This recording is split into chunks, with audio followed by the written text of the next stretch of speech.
Hey, Arlie.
I'm good, Arlie.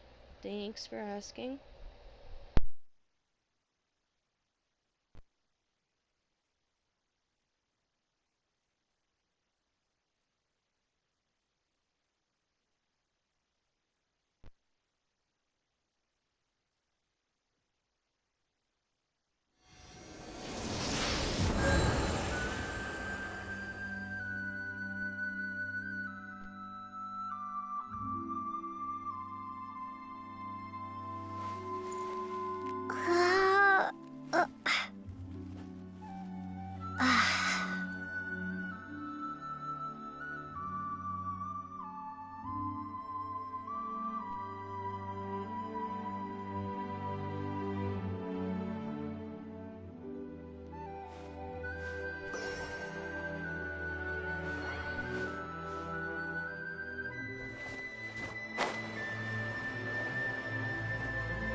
I'll protect.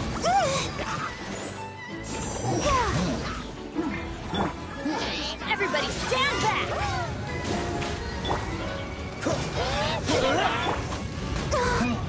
Come on, we can do it!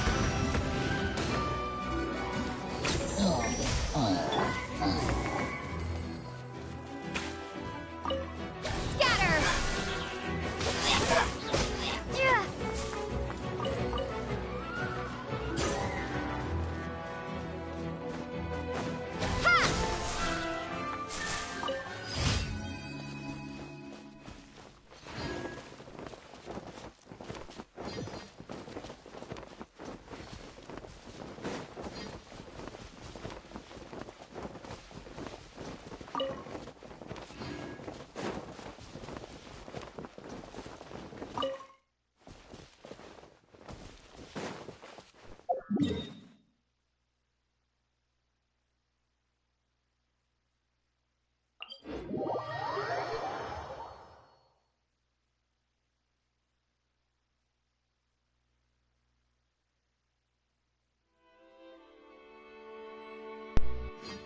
Today, Arlie? You got anything going on interesting? You just chilling? What's up?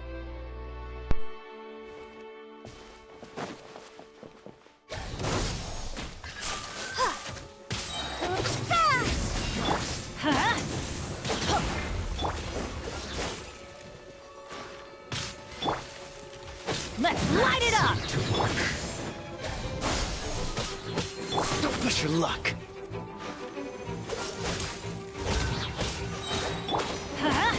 Teamwork is dreamwork! Don't push your luck. Cool it. What's this? To prevent frostbite. Scatter!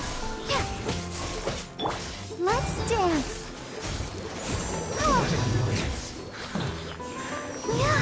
Kiss of death.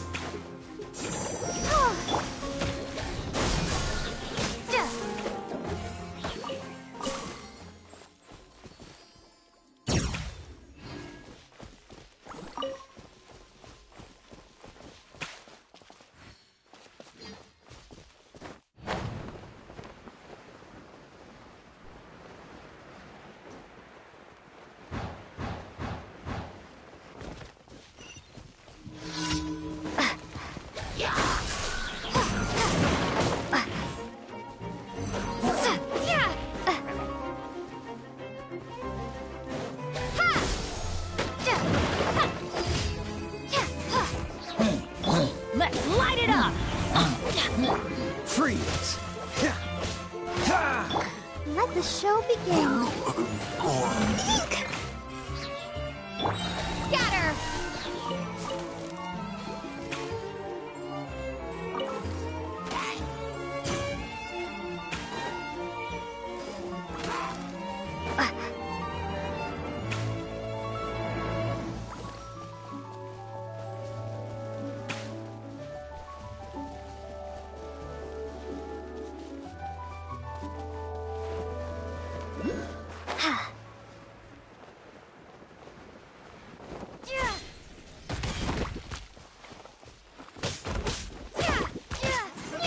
Propagate!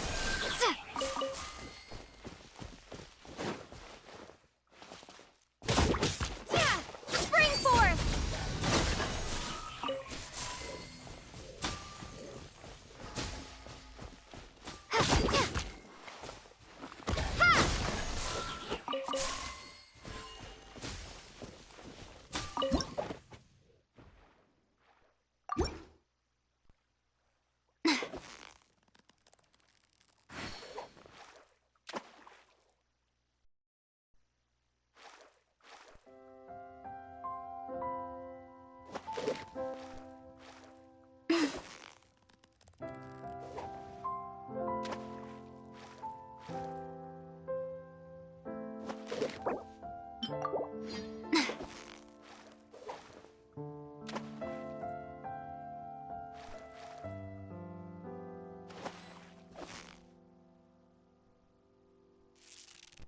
You've got it! You got it!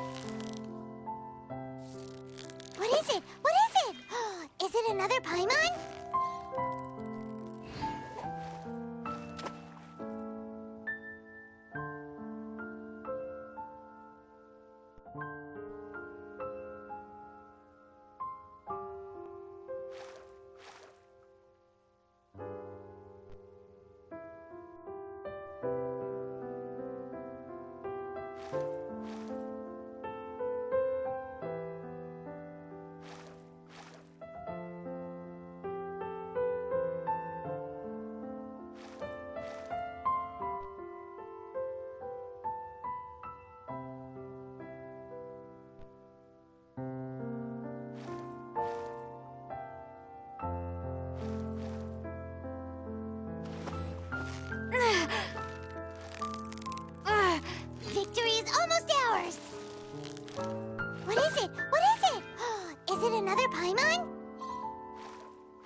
Everyone thinks you've earned yourself a new title, Favonius Fish-Catching Extraordinaire.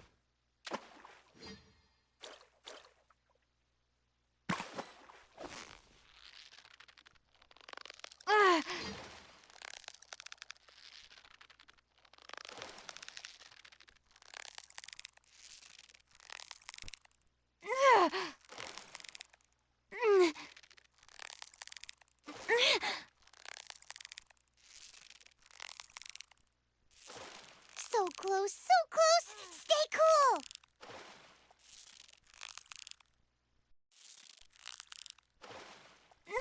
Whoa, nice catch.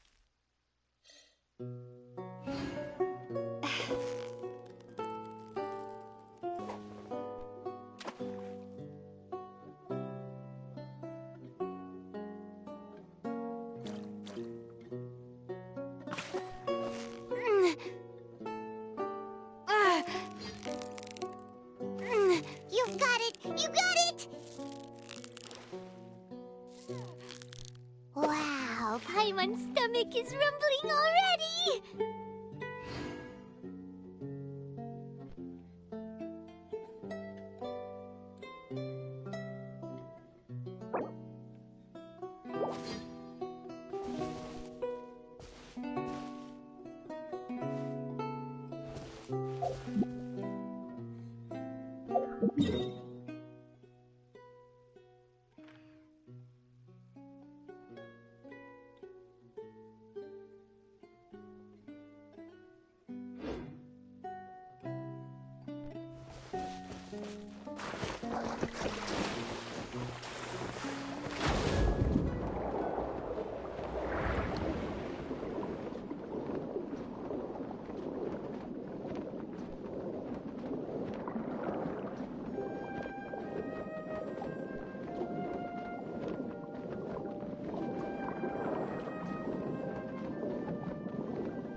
Vanessa, how are you?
Ad Astra Abyssosk.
Being skilled at something doesn't...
Hello, hello.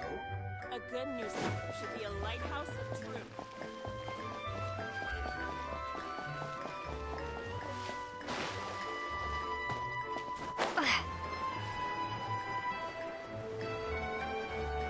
Yeah. No way. I'm not guessing.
I'll take a guess. You take a guess.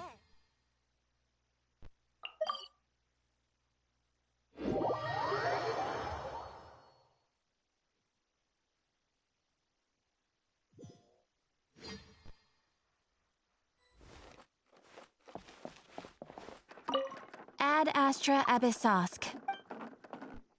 Thank you for completing today's commissions. Here is your reward.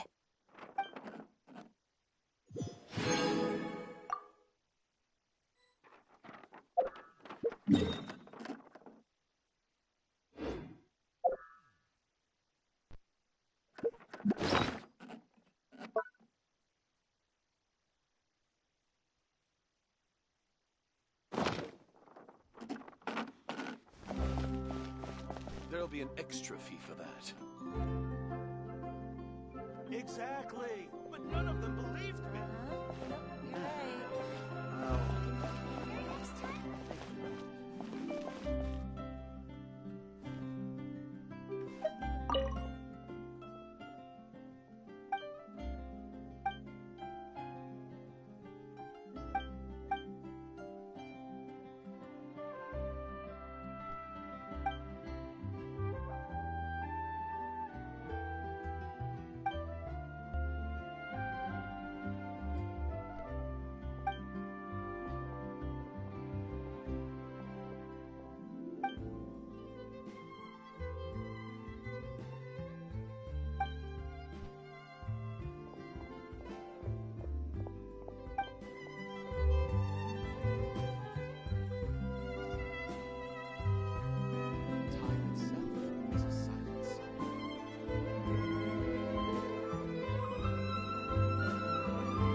Exactly! But none of them believed me!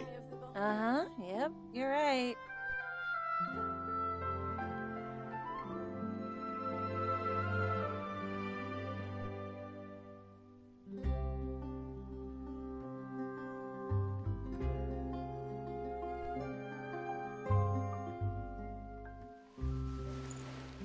Time itself is a Antique's silent value song. is in the eye of the beholder. Exactly! Yep, But you're none of them right. believed me! Can we play banker next time?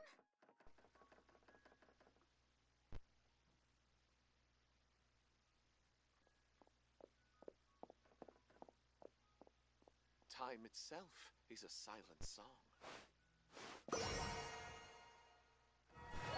Uh-huh, yep, you're right. The eye of the beholder. Rebooting. Exactly! But none of them believed me! Can we play banker next time?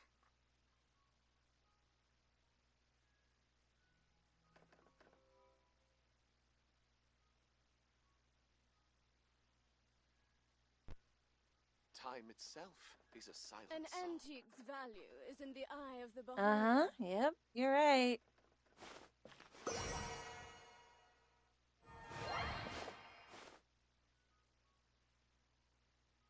Exactly! But none of them believed me!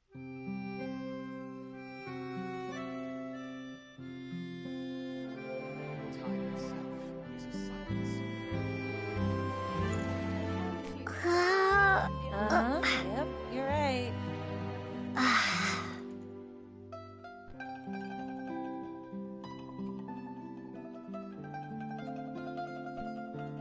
Exactly! But none of them believed me! Can we play banker next time? An antique's value is in the eye of the beholder.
Is this an answer from this world?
Everybody stand back! That's gonna hurt in the morning. Cool it! This moment will be frozen. Dodge this! Yeah. La la la la. Let's dance.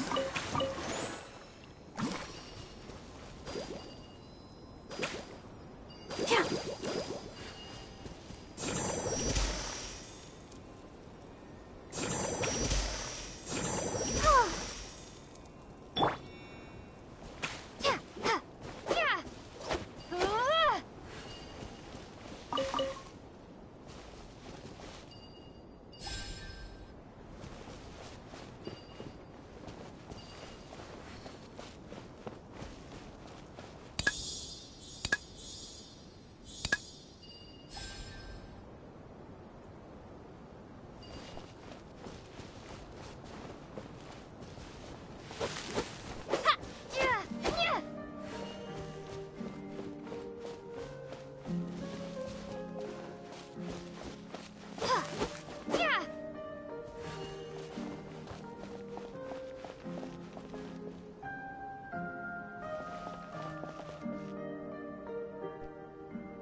A reward on the road.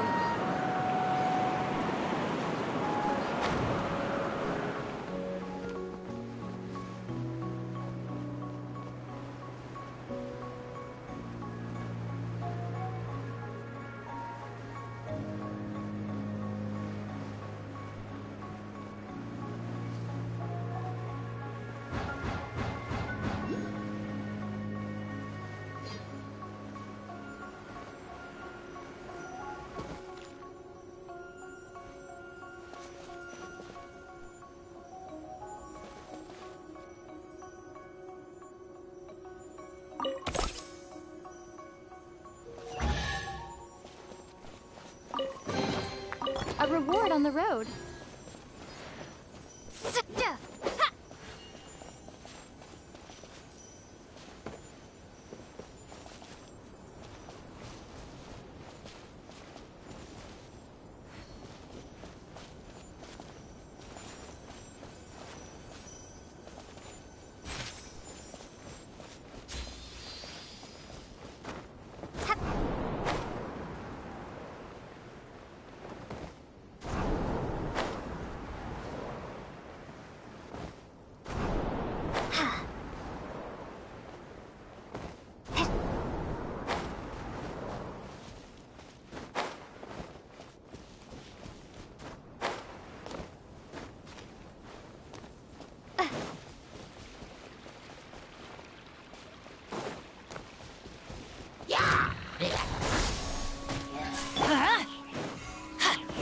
That's gonna hurt in the morning.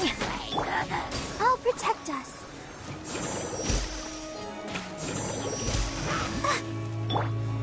Scatter! Germinate!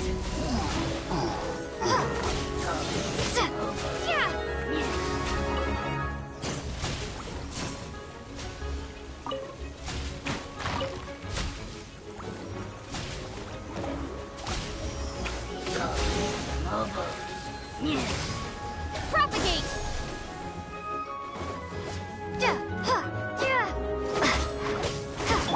Freeze! Teamwork is dreamwork.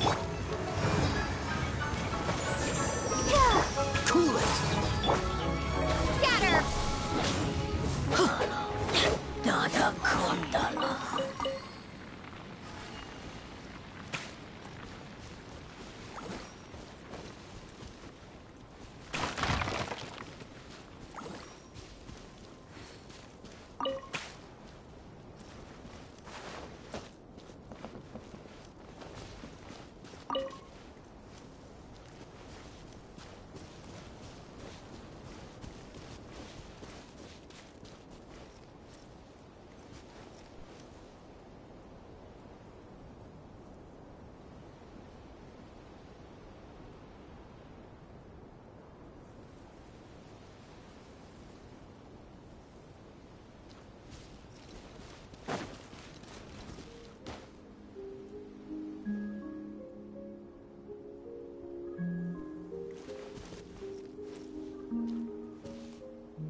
Adventure time.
through.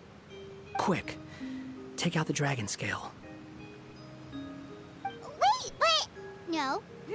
Paimon doesn't need to ask you anything. The dragon scale can turn anything it touches into toy blocks, so... Aha! You want to use it to block off the water! See? Paimon can figure things out all on her own.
What's wrong, Milu? Oh, nothing.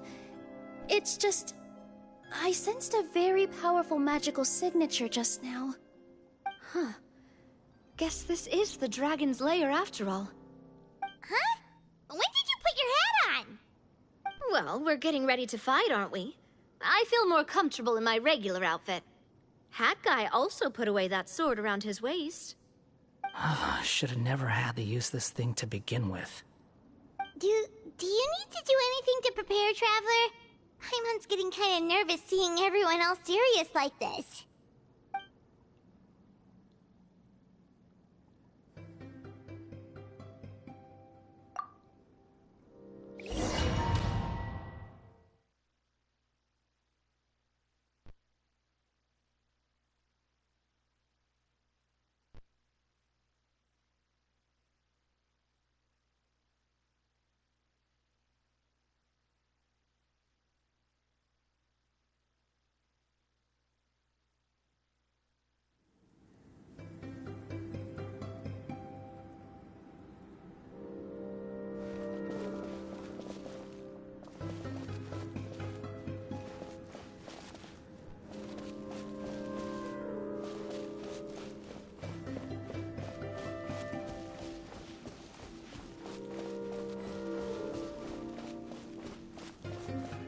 Oh, looks like we're not the first ones to make it in here.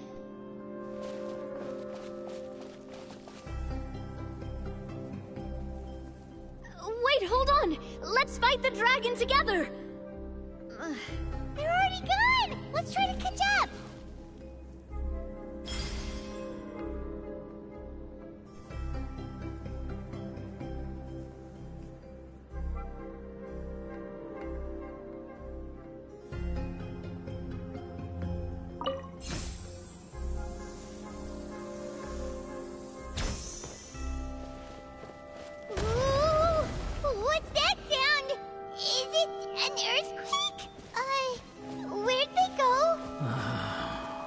Jealous idiots.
Hey there!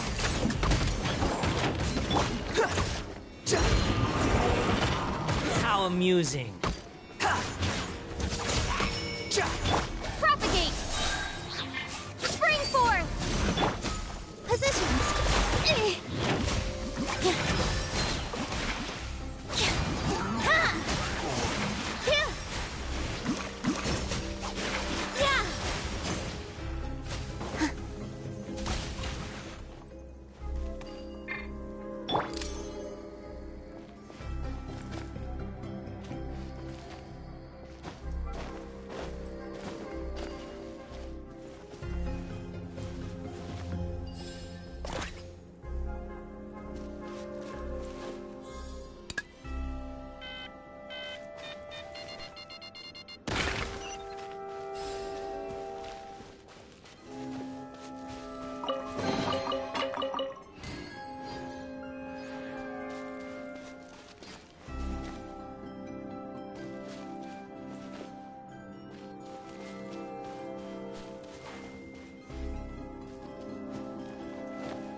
This space is completely empty.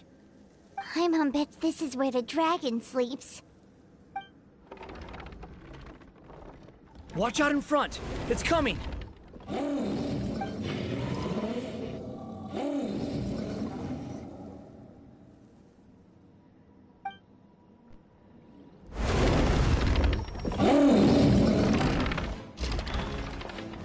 Whoa, that dragon is huge! It just attacked us without warning!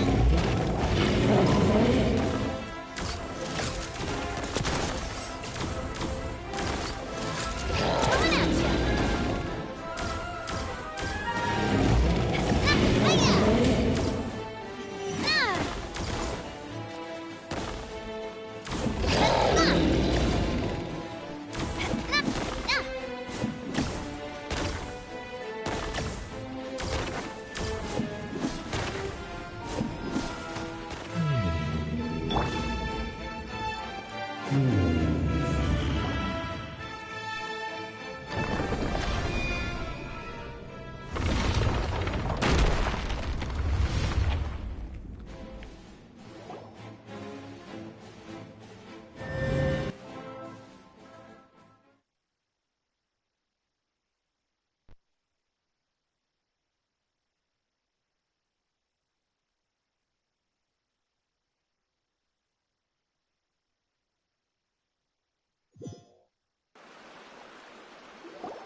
Look, he's here. Ah, another new soul has joined this world. But are you sure his fate will be as you described? Of course. My predictions are never wrong. I just don't like that kind of story. Then you need only do as you said, and let him find his own story within your fairy tale. You're right. Then listen closely, my child. Your name is...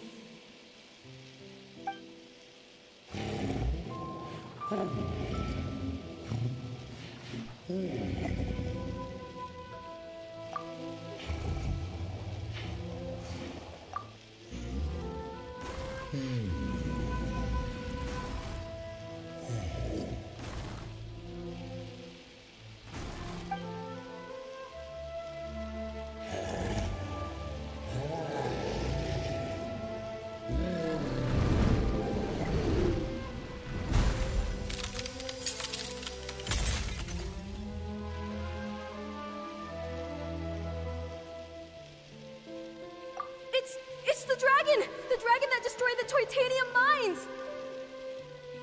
Help! Help! Soldiers, pick up your weapons! Destroy that monster!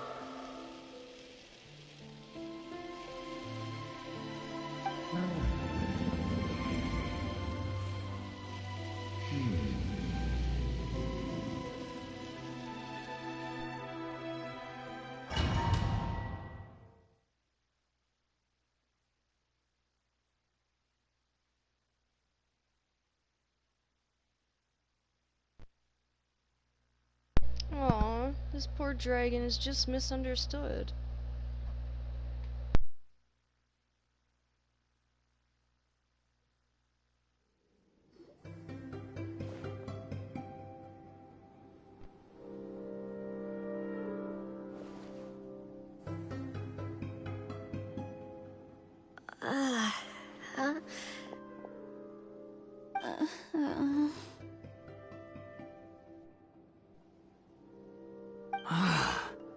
How many times am I going to have to save you?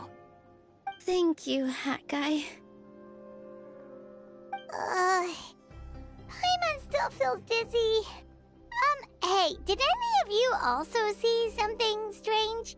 It was like we were witnessing... The dragon's memories. Sounds like we all saw the same thing just now. Well, we definitely saw a different side to the story. Watching it all unfold, Paimon couldn't help but feel bad for the dragon. This world might be a lot more complicated than we thought. The next time we encounter the dragon, how about we try talking to him instead of fighting? That sounds like a good plan. But maybe we should figure out where we ended up first. Huh. If the world above is a fairy tale realm, then maybe we've fallen into the next page of the book. Just keep walking and don't fall behind. Hey, wait for us!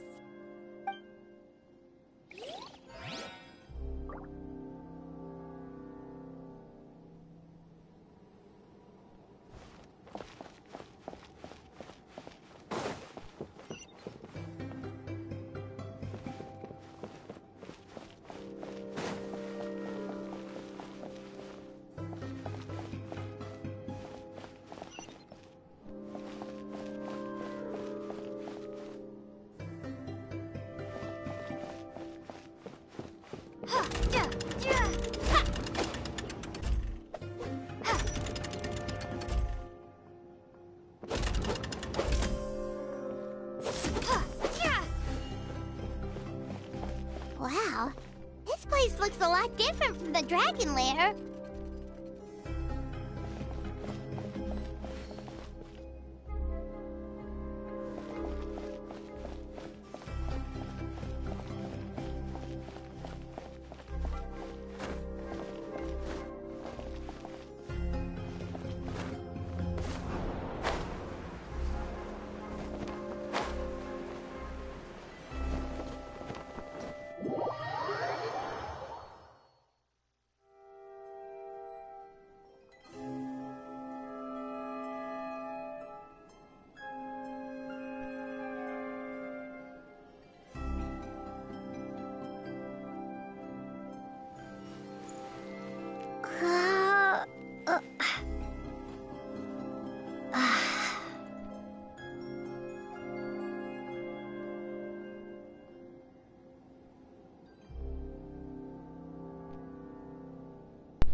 have to agree with that. I'm very much enjoying this quest line.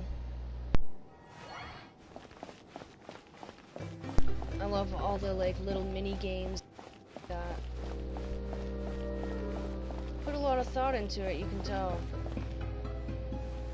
And it's much longer than I was expecting it to be too, so that's also a bonus.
Oh no, I don't actually.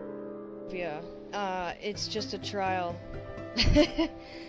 Nailu, Navia, and Wanderer. It's just for this mission or this quest or whatever. I don't actually own her yet. So I'm in the same boat as you, my friend. Oh,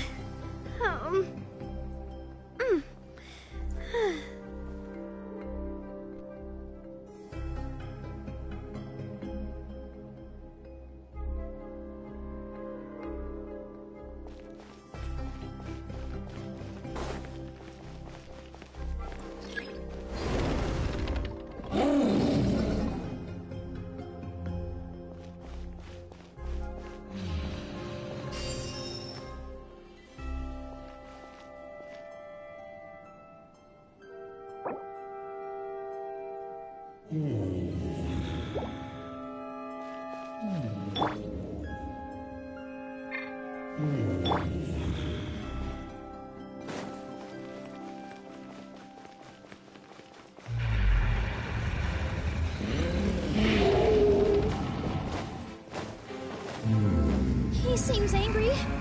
We just want to talk to you.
Oh my god, come on.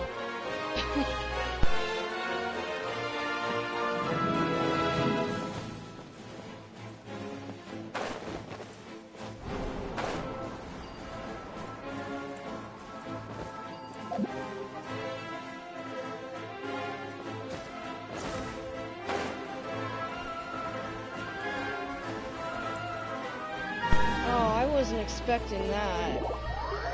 No wonder I fell.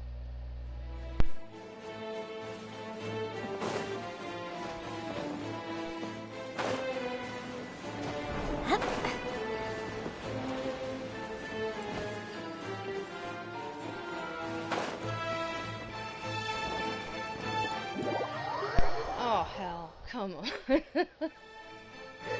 my god, guys. I keep falling.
evil dragon! The stars! It flew away with the Metropole stars! Oh no! We didn't get eaten by the dragon? The dragon just dropped us off here? That guy! You're getting too far away! He's just ahead. Is he trying to lure us somewhere? Well, I'd say we were the ones who backed him into a corner. But we just want to ask him a few questions about his past. He's had year after year of people coming here to try to take his head. If you ask me, his reaction is perfectly normal. Maybe there's still something we can do to calm him down? I wouldn't count on it. Maybe his earlier attacks were just a warning. But now, he's actually getting serious. Prepare for a final battle. Sometimes, it takes a little force for someone to finally wake up.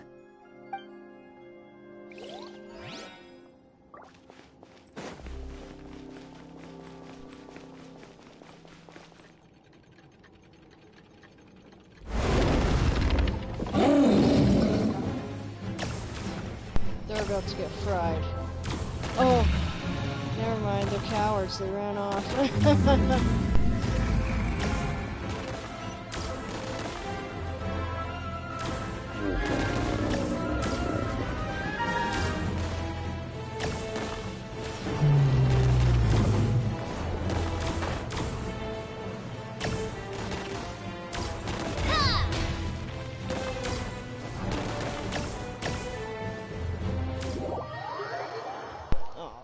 Gosh.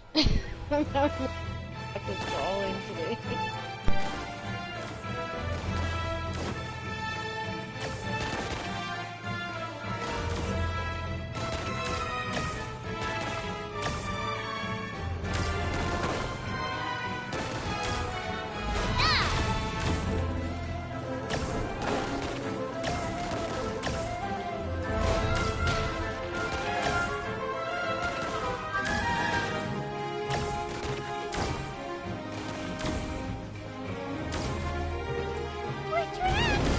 Stubborn beast. You really want to get beat up that bad?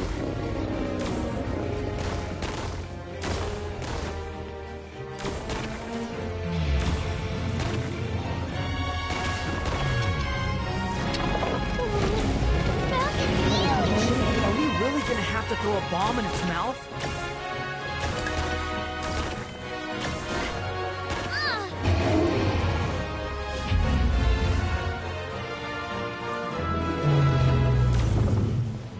Watch out!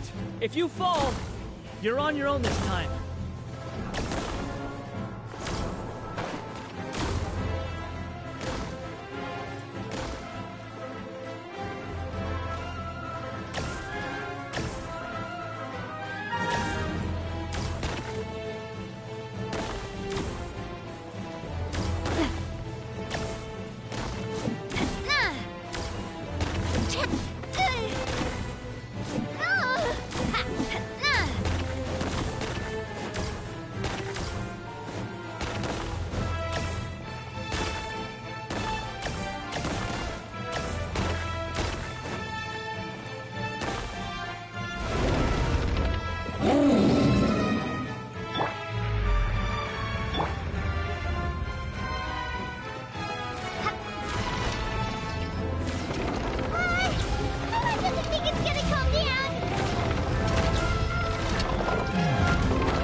Where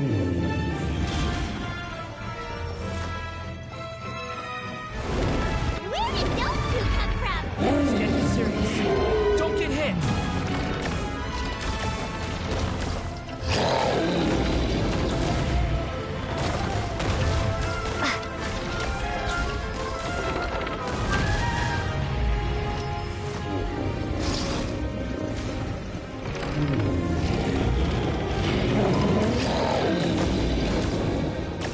There's a bomb over there!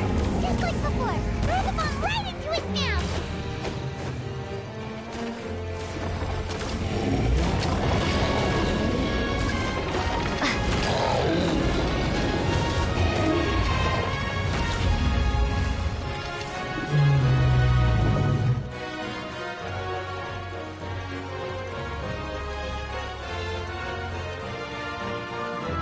Now's our chance! Wait!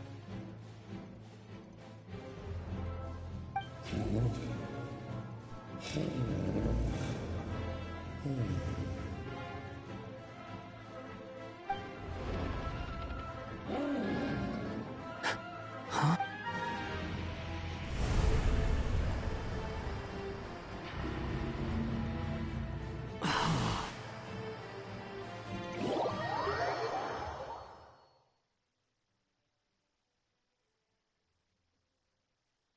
Are we inside the black mist? I see something up ahead. Are you sure you want to create this child, Em? Even after what I told you about his fate? He will be abandoned by his creator, and eventually... I know, B. You've told me already. That sad story with the disappointing ending. It's what happened in the real world, isn't it? But that's exactly why I want to change things. In a different world, his story can have a happier ending. That child, his heart is so full of love. I understand, Anya. But know that if you give him that name, his fate in Simulanka is destined to parallel that of his real-world namesake. But there's still a chance, right? Maybe it's a shot in the dark, but I have to try. He deserves a better life. Although, he might need the help of others when the time comes. All right, my dear. The choice is yours. Since you're so persistent, let me tell you a secret. More boring fate talk.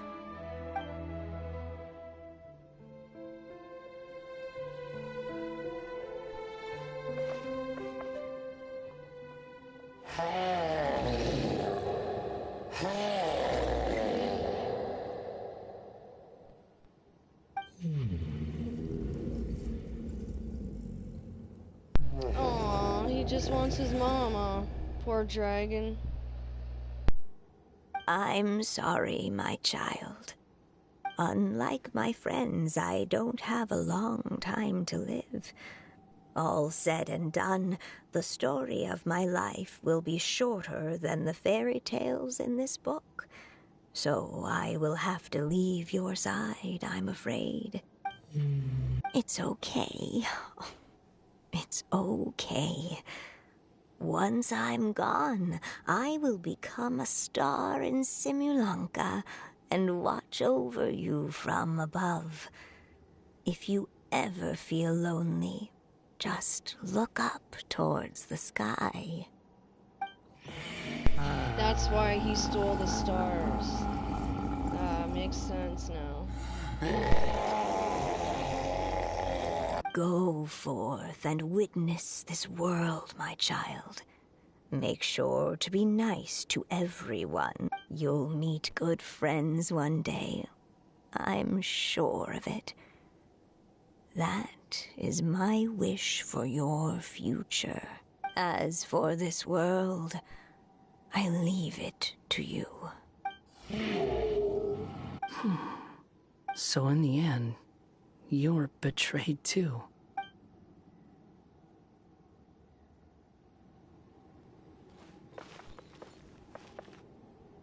Hey, Mr. Dragon! He brought you some food. You must be hungry.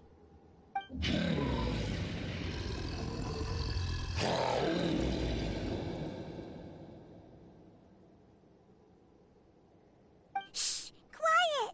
We can't let anyone hear us. Everyone says you're a bad dragon, but you're always nice to me when we play together. You always help me pick flowers way up high that I can't reach. It's okay. Just keep hiding here, and tomorrow I'll... Oh no, my child! Help! Somebody help me! Save my child! The dragon's trying to kidnap her! No, Mom! It's not like that! Listen to me!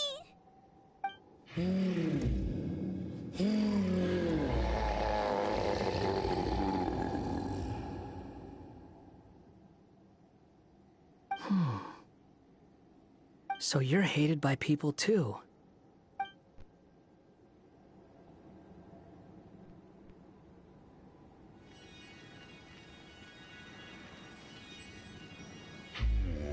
So that's it. That's really your wish? To never have been born at all? That's not a fate you should wish for.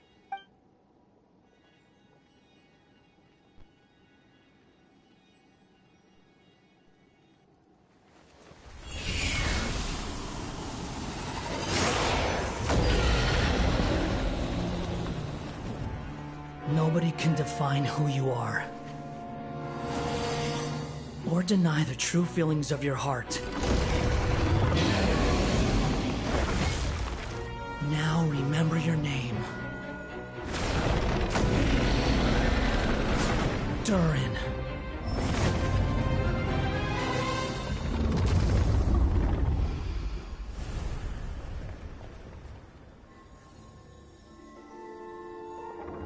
It's all right now.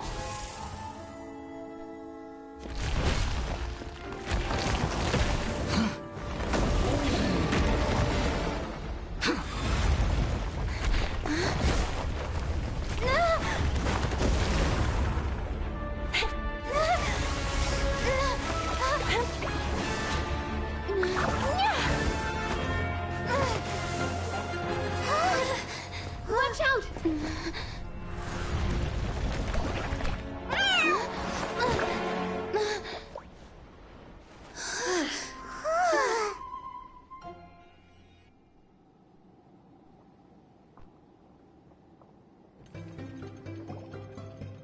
That was a close call. Are you guys all right? Back in Constellation Metropole, I heard people saying you'd gone to fight the dragon, so I followed you here. Right when I managed to catch up, I saw you fall through that hole. Wait, didn't someone else fall through just now? Shouldn't we do something? Oh, yeah, guy. Well, he can fly, so he'll probably be fine. Oh, He yeah, called the that dragon guy. something earlier. It sounded like he said... Durin.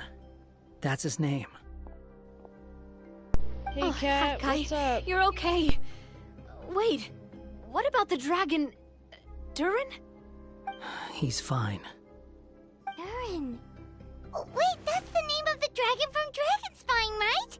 The one that became a part of the mountain after being slain by Dvalin? It's right. It was... Created, you say? Huh. So, what exactly happened down there? You've been acting...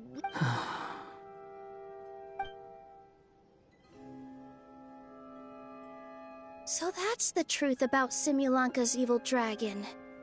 What we saw in the mist weren't hallucinations, but the dragon's memories.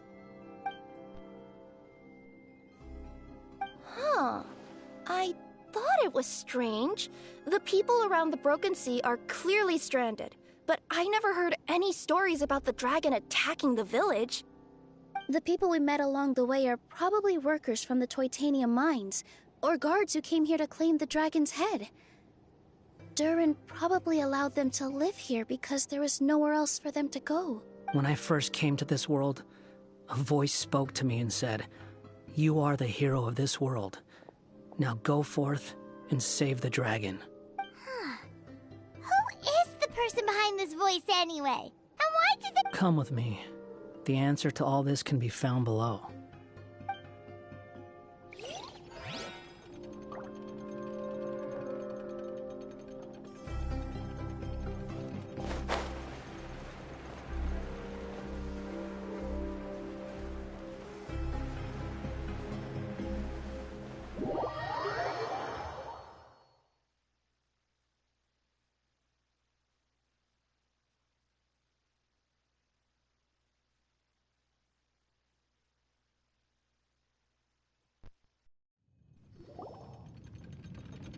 Is this a study? That's right. It belongs to the Goddess of Fate. Goddess of Fate? As in one of the 3 goddesses who created Simulanka? Or more precisely, M. One of the mages of the Hexenzirkel. Hexenzirkel? As in— sorry, Paimon shouldn't just She created the story of Durin. Well, the Simulanka version at least. These records should cover most of what you want to know, including the identities of the other 2 goddesses.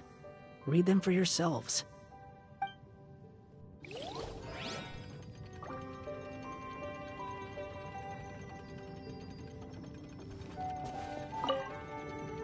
By all rights, I should have been A, since A is the first and last letter of my name. But Alice overruled me on the basis of seniority and said I should be M instead because of my middle name. She really knows how to push my buttons. Still, her magic never fails to amaze me. I still can't believe she got one of my origami frogs to start talking. Why don't I write a story with origami animals as the main characters? Let's see. Once upon a time, in a magical forest, there lived a group of animals made of paper.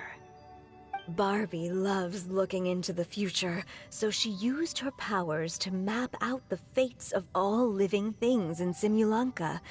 But knowing the ending in advance takes all the fun out of the story. I think I'll make a bet with her. I believe that one day the people of Simulanka will decide to carve their own destiny. Apparently, she wants to build a statue of herself in the capital city. Always looking to add some pizzazz.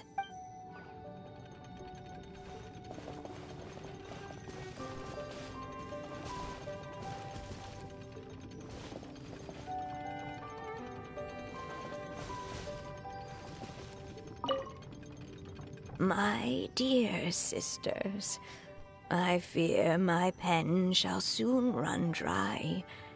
Even now, as I write this letter to you, my dexterity is all but failing me. The time we spent together was the most wonderful youth I could have asked for.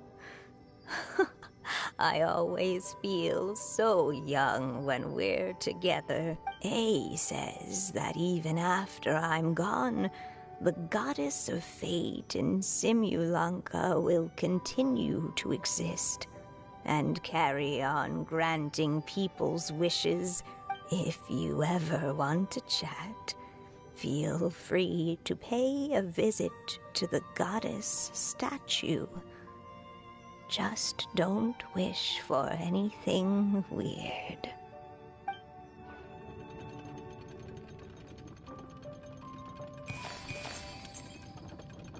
It's Simulanka Durin. And he's looking up at something. A star. This must have been after M passed away. This looks like a mine. Maybe the Toitania miners dug too deep?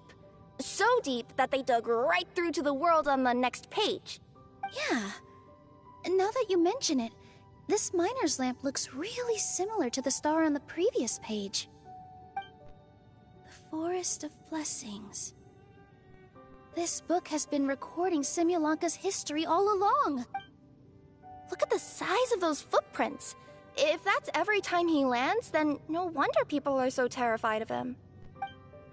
So that's why you took the stars. Because you missed your mom.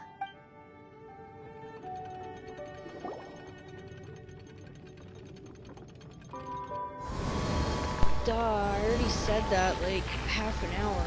Jeez. I figured it out a long time That ago. statue looks different from the one in the Metropole.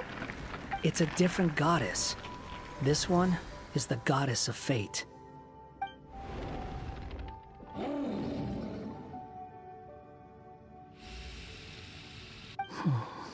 It's all right now, Durin. Nobody here wants to hurt you. Don't say that, Durin! Paimon made a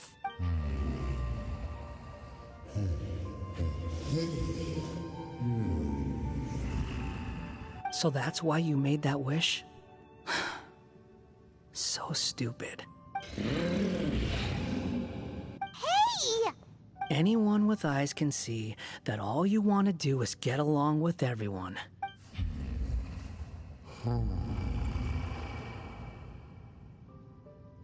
You just want to make friends, people to play with, to talk to, people who accept you, or at least accept your apology.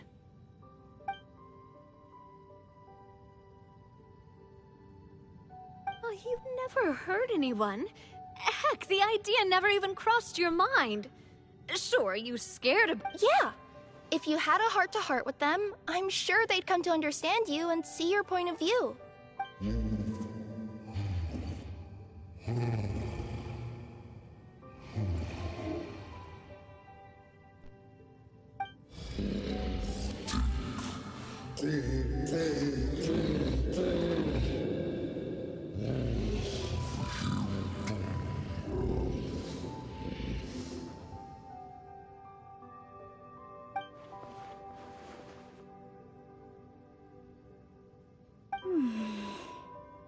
The curse. Huh? Nilu? Is it your true wish to live side by side with the people of Simulanka?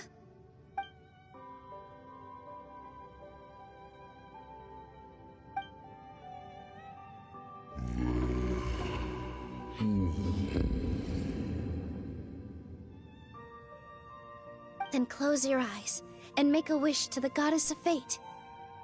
We will help make your wish come true.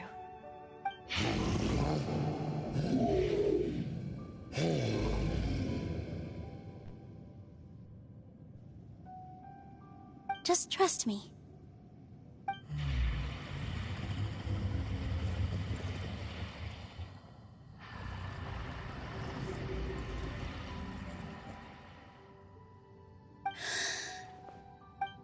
I, Nilu, the Forest Fairy, give to you my blessing and welcome you as a dweller of the forest. May everyone accept you as one of our own, and may the Forest of Blessings be a place you can call home. I, Navia, King of Constellation Metropole, give you my blessing. I grant you citizenship to my kingdom. Oh, me too! As the, Nekomata in Boots of this world, I give you my blessing too. Wait, what's going on?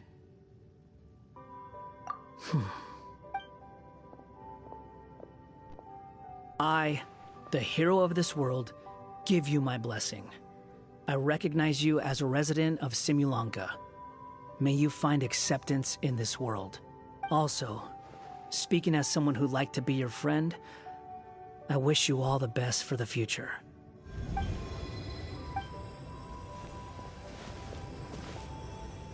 I, a traveler who has traversed many worlds, give to you my blessing.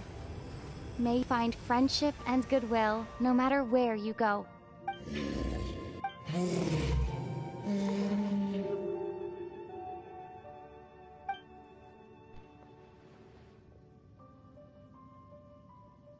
As for this world, I leave it to you. Huh? What? Why are you all staring at me? Huh? My claws? Are these my claws? And my wings? My tail? Does this mean... Wow, you look so cute. Quite a radical transformation. Super cute. Not that there was anything wrong with the way you looked before, of course. It's just, you get what I mean. How do you feel? Are you happy with your new appearance? Does anyone have a flower with them? Or even just some water or paper from this world? Oh, I do actually. Here you go.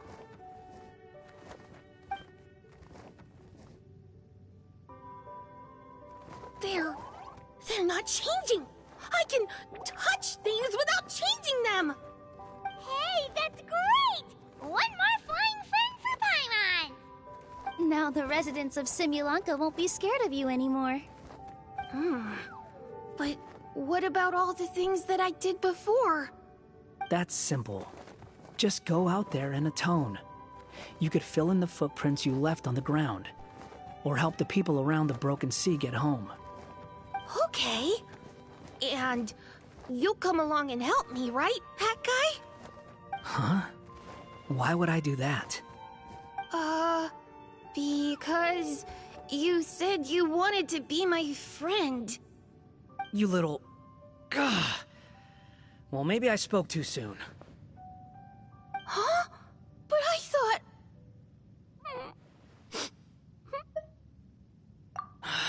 All right, fine. I'll go with you. Really? Yes, really. Lying to you would be no fun anyway. Oh, thank you! You're the first friend to call me by my name! Let's go back up. I'm about to suffocate down here. Oh, it feels so good to finally see Hat Guy meet his match. Yeah, okay. Paimon just never thought we'd see the day, that's all. All right, let's also head back up then. Don't be scared, Durin. We'll be right by your side. Thank you for your blessings, everyone! Oh, this is the happiest day I've had in a really long time! I wish I could Paimon for him. I'd rather have him as my companion than her.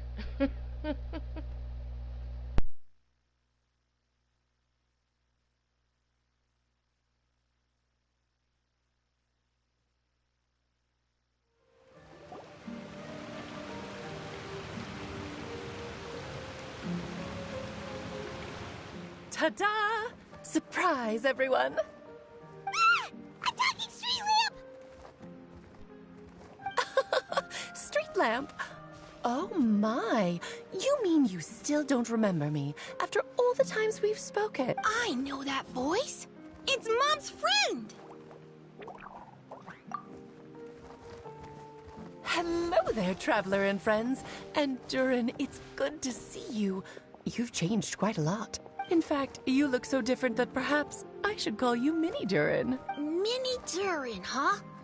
Yeah, I like the sound of that. It's nice being smaller. You must be one of the 3 goddesses of this world. Are you the goddess of creation? Yep, that's right. But although it's the most impressive sounding of the 3, to be honest, we all made an equal contribution toward the founding of this world. If you've ever read any of M's stories, you'll know just how enchanting the worlds are that she writes about. So I got B involved, and with M's consent, created the world of Simulanka. Whoa, whoa, whoa! You're getting a little ahead of yourself! Don't worry, all will be revealed. After everything you accomplished on your journey, you're free to ask me anything you want. Let's start with your first question then. I'm here because I sensed a great magic power emanating from the book just now, and I couldn't resist the urge to peek inside and check it out. That must have been when we all gave Mini Durin our blessings, right? Yes, exactly. In the world of fairy tales, words and emotions often carry far more power than any spell. It's all thanks to your magic that Minnie Durin was able to take this form. Come say hi to me, little one. Oh, look at you. You're as cute as a button. So, what about us? Was it always part of the plan that we'd come here? Plan isn't the word I'd use. If you ask me, I'd say fate works in mysterious ways. When Durin of Simulanka made his wish to the goddess of fate, it just so happened that in a world far away, all of you wonderful people were holding a copy of M's fairy tale at that exact moment. And because of your noble and kind souls, you were selected by the goddess of fate to come and save this world. Now that you mention it, that's what I was doing when I was transported here. I was reading a fairy tale to some children in the Fleuve Cendra. I think I just happened upon an old book and decided to use it as my pillow during a nap in a box. Wow, what a crazy coincidence. Wait, that's not right. How come everyone else got assigned to roll except us? Yeah, that was it. We just received a strange book and we had no idea who... Oh, is that what happened? Yes, that does sound like me, doesn't it? Good question. Why indeed? Maybe I thought this was such a good story it simply had to be read by someone. I can sense that your blessing for Minnie Durin was a very special one. With this blessing from beyond the story, he might even be able to explore worlds outside of this one. Teyvat, you mean? That's right. In fact, back when we were first creating Simulanka, Em told us that she hoped the people of this world would one day be able to explore the wider world beyond. Every story has an ending, but if the story becomes reality, it should have the right to choose its own path. So, in other words, the predestined lives these people lead were always going to disappear one way or another. Wait, so even if the people here get... Don't you realize you've been able to leave all along? Huh? You can either take the boat at the Broken Sea or touch the giant bookmark at the Cliff of Prophecy. All you need to do if you want to leave is focus on the place you want to go. How were we supposed to know that if you... Huh, didn't I? Well, given how smart and capable you are, surely it can't have posed a huge problem for you. As for your other friends who were summoned here, if I had to guess, I'd say the Goddess of Fate probably didn't tell them about it because she wanted them to get engrossed in the story. She's M's reflection, after all. It wouldn't surprise me if she shares M's love for cliffhangers. Anyway, I think that answers your questions, yes? What do you all plan to do next? I'm gonna go say sorry to the people of this world. After that, I want to start protecting Simulanka, just like Mom told me to. Now we know how easy it is to get back home. Paimon's suddenly not... Same here. It's not every day that you get to come to such a magical world. I'm glad to hear it. Maybe I should invite some other friends to join you too. By the way, Minnie Durin, I'm delighted to see you've made some new friends. I'm sure Em would be very proud of you. Now, before I depart, please let me give you a blessing as well. May your future be as rich and colorful as the stories Em used to tell. Guess this is where the hero's journey comes to an end. But it's also where a new journey begins. The adventures of Minnie Durin and friends. Huh? An adventure for me? You bet. For starters, I'd love to introduce you to my other friends in the forest. Even though there have been some misunderstandings in the past, I'm sure they'll welcome the new you with open arms. Huh? Stop looking at me. I already said I'll come with you. Whoa! Look over there! Wow. The stars are beautiful. I'll bet that's a gift to Minnie Durin from the 3 goddesses of this world. Oh, thank you, Mom.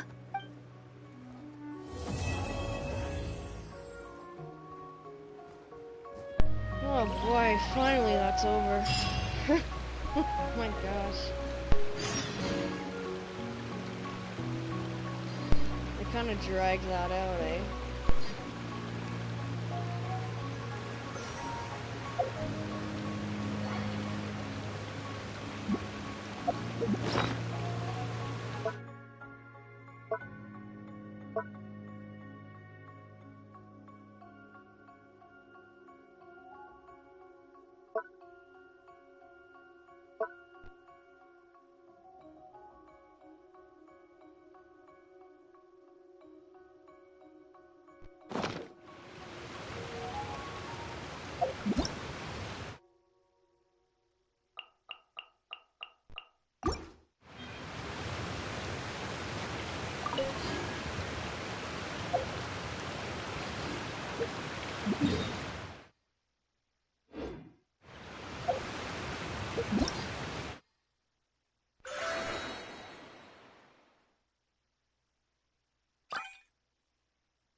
Hey Brits, what's up?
Okay guys, I'm gonna take a quick smoke break. I'll be back very shortly, so don't go anywhere, because I'll be back, and I will be gaming more, so don't worry. I'm not leaving forever. See you soon, guys.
since our last adventure.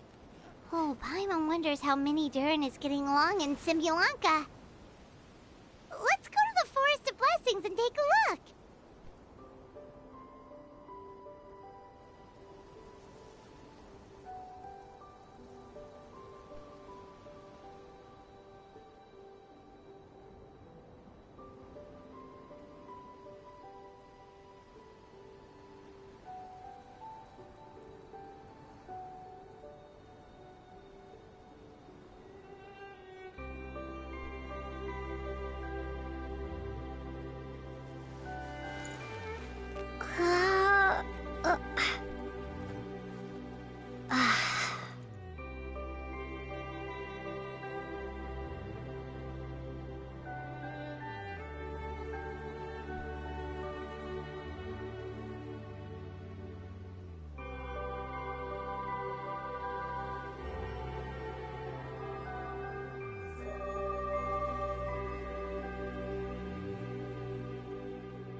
Sweet, I didn't even have to change the time or anything.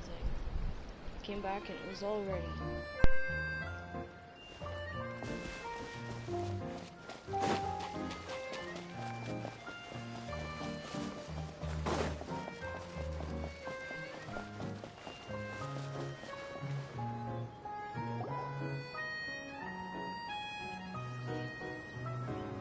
Here's your 2 magic tonics.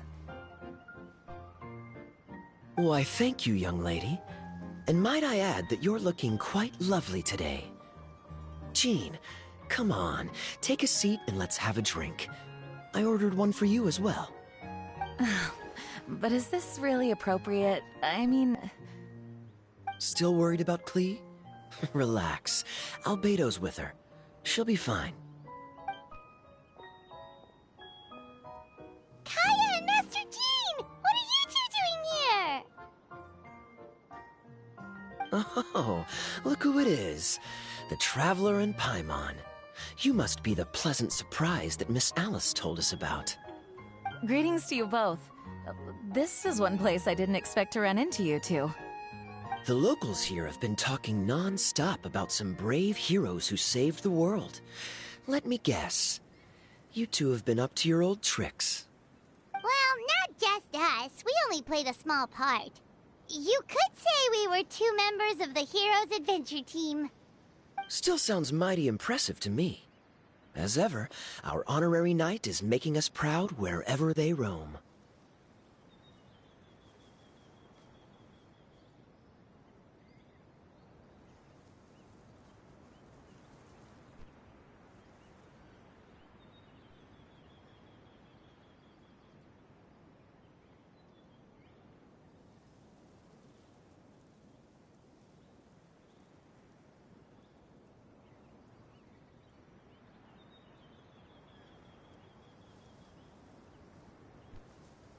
That's right.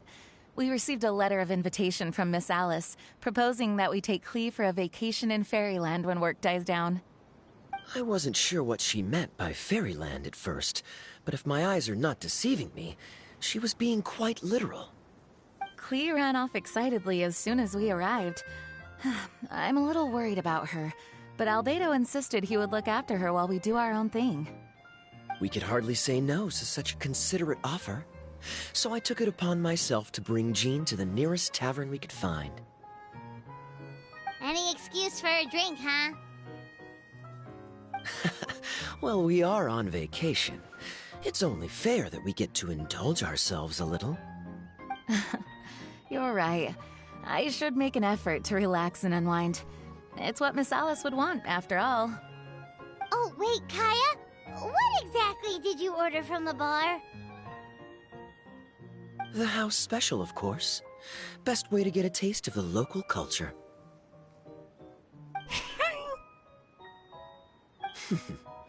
Why are you making that face, Paimon? Nothing. I was just perpetually amused by your lifestyle, that's all. Go on, drink up. Something tells me I need to tread carefully here.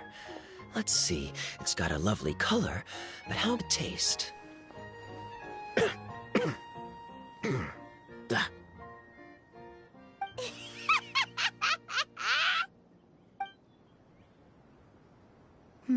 I think maybe I'll pass. But it's such a shame to waste it. All right, Paimon. Well played. Well, Paimon got burned too, if it's any consolation. It's nothing personal. Oh, by the way, we weren't the only ones who got invited here. I saw Kale earlier. She didn't see me, though. She was making a beeline for that big tree. The Kingdom of Breezes and Bells, you mean? Oh, this is turning into a huge reunion! Maybe we should go say hi to her! All right. Well, give her my regards.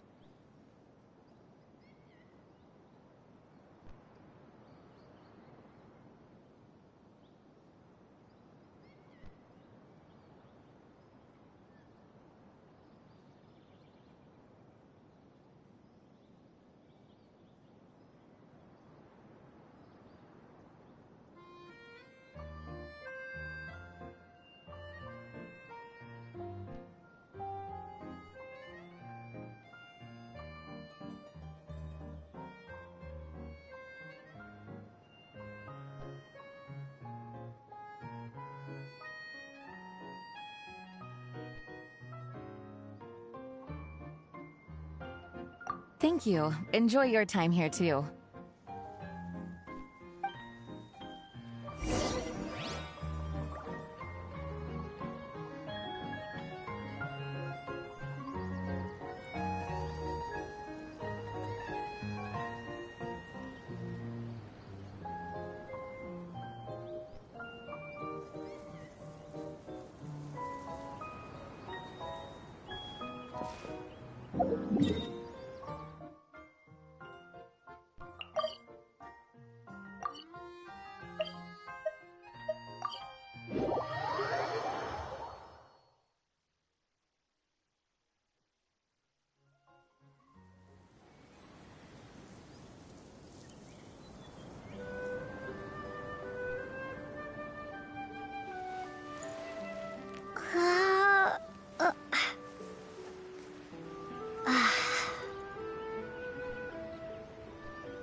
The structure of the tree houses here is nothing short of amazing. I have to write it down so I can tell Master Tainari all about it later. Hey, Kale! You scared me. Traveler and Paimon? You got invited here too? Yep. Well, they sort of skipped the invitation part, but anyway, what you doing out here? Something caught your eye? Oh, yeah. I'm trying to observe and summarize the structures of the trees here, and also the animals that live here. Well, the residents, I guess? I still can't get over the fact that they're all someone's origami handiwork. Once a forest ranger, always a forest ranger, huh? Not sure you'll be able to apply much of what you learn here back home, though, with this being a magical world and everything. What? Over there, by the giant footprint, have those houses always... Oh, those? The local flying squirrel told me that they were built by a small dragon and some guy wearing a hat. Oh, that must have been Minnie Durin and Hat Guy. Any idea where they went? Supposedly, after building the houses, they went to somewhere called, Constellation Metropole? Did I say that right? Yep, you got it. Oh, also, when the locals mentioned the dragon, did they seem at all, did they say how they felt about him at all? Now that you mention it, the atmosphere changed a little when they talked about him. Oh no. They mentioned some stuff along the lines of past misunderstandings and welcoming new members. I only just got here, so I know very little about what has happened in the past. They seemed genuinely grateful for the houses, though, and said they were going to plan a welcome party. Oh, thank goodness. Phew. Sounds like the forest has begun to accept him. It's a step in the right direction. Are you looking for that small dragon? Yeah, he's a new friend we made after we arrived here. No way! Really? I'm getting more and more interested in your story. No. I've got to save it for next time. For now, I've got to make the most out of my time in this wonderful world. Oh, there's no rush. Just take it slow and enjoy yourself. Like Kaya. Oh, he sends his regards, by the way. Oh, Mr. Kaya is here too? Then I've got to go say hi to him. Well, right now he's at the tavern and he probably won't be leaving until he's drunk. Not that he'll ever reach that point because his alcohol tolerance is so high. Basically, it's Kaya. You know where to find him. You make a good point, Paimon. Then I'll focus on exploring for now, and go catch up with him later. Shall we go pay a visit to the Metropole, Traveler? Maybe Minnie, Durin, and Hat Guy are still there. Oh, right. By the way, something pretty interesting has been happening in Sumeru recently. Master Tainari has been working really hard on it, so if you have time, definitely go and check it out. Sounds good. We'll find some time in our schedule.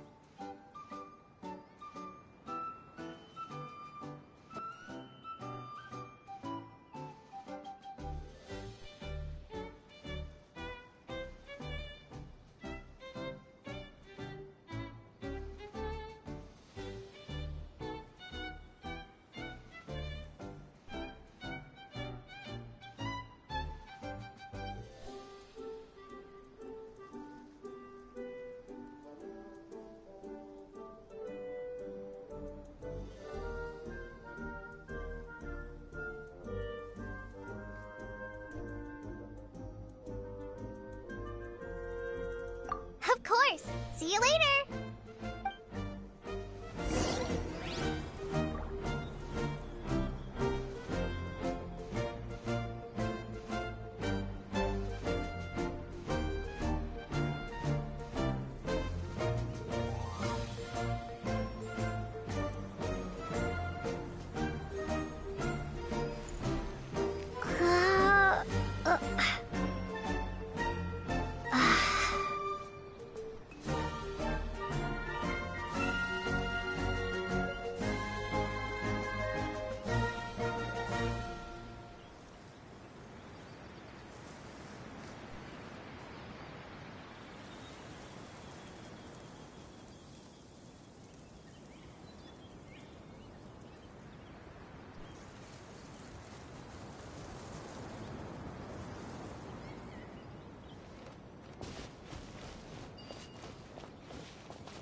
deceiving me.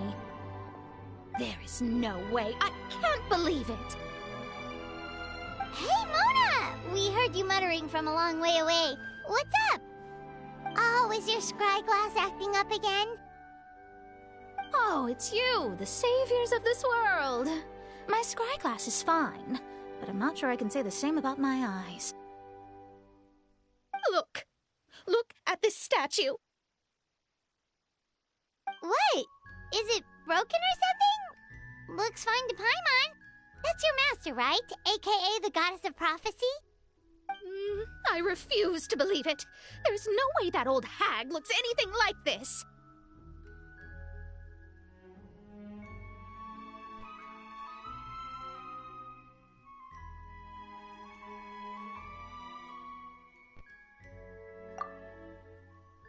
When she was younger. Oh, actually, now that you mention it, this does remind me of the fashionista phase she wrote about in her diary. She can't hear me, can she? I swear I just got chills down my spine. Either way, it's probably a little rude to talk about her right under her statue. But how do you know it's a statue of her if you never saw her as a young woman? I did a quick scry when I came into this world, and when I saw the stars' reflections, I was at a loss for words. It looks like fate in Simulanka is based directly on Tevat. A projection of real-world fate to form an image of reality. Or in layman's terms, basically the creator made this world inside a mirror or a lake, and this world is the reflection. Still sounds pretty impressive. The more I scried, the more familiar everything looked. It's her work, there's no doubt about it. Even so, everything's far more complex than I'd imagined. Trying to decipher it all is giving me quite a headache. I also asked the locals about her. They call her she who has dominion over the stars and the course of fate itself. Not even a pretense of humility. Clearly, she let the role of creator goddess get her head. Not that I'm surprised in the least, of course. It certainly matches the tone of her diary. Anyway, we should change the topic. Oh, so Mona, have you seen a small dragon around by any chance? He's about the same size as Paimon, but with tiny little wings. Ah, you mean the one that caused all that trouble? I haven't seen him for myself, but I heard that he came to the Metropole not long ago to formally apologize for his actions. Apparently, he brought a huge stash of Toitanium and plant oil to make amends. Most people accepted his apology, although there are some who said that they'll reserve judgment until they've seen how he acts in the future. Oh, okay. Do you know where we could find him? One moment.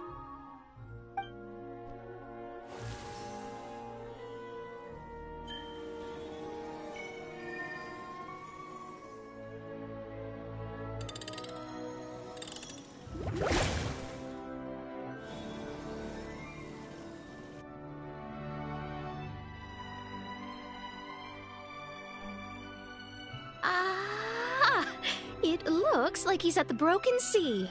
There's a big group of people with him, too. Cool! Wanna come with us? We can introduce you? I think I'll sit this one out.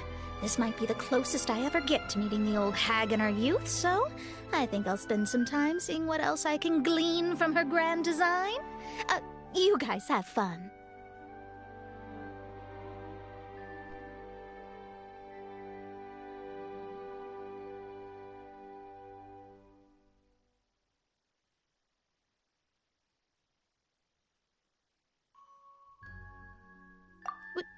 What do you mean, be careful? Now you're making me nervous. We'll be off now. See you later, Mona!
Osvaldo Hafnabines! Does thou see what I am seeing? Tell me that my all-perceiving Aug de Verurtelung deceiveth me not. Your eyes see true, mein Fräulein. Very well. Then, as sovereign ruler of the Immenachreich, I extend to you both my greetings, O Night Dragon from the land of the Thousand Stars, and his hat-wearing servant. Who did you just call a servant? What mein Fräulein means to say is, hello, it's a pleasure to meet you. Pleasure to meet you too. But Hat Guy's not my servant. He's my friend. Now you're over-explaining. Hat Guy, Mini Durin! Found you at last. Whoa, and Fischl's with you too? Oh, greetings, Outlander blessed by the Immenachreich. How honored you are to meet your prinzessin beneath the stars of another sky. Clearly a decision made by fate itself.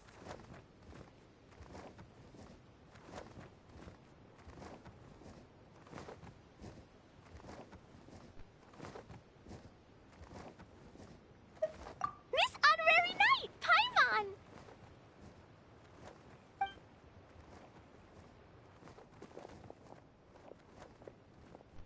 Greetings. You both look well.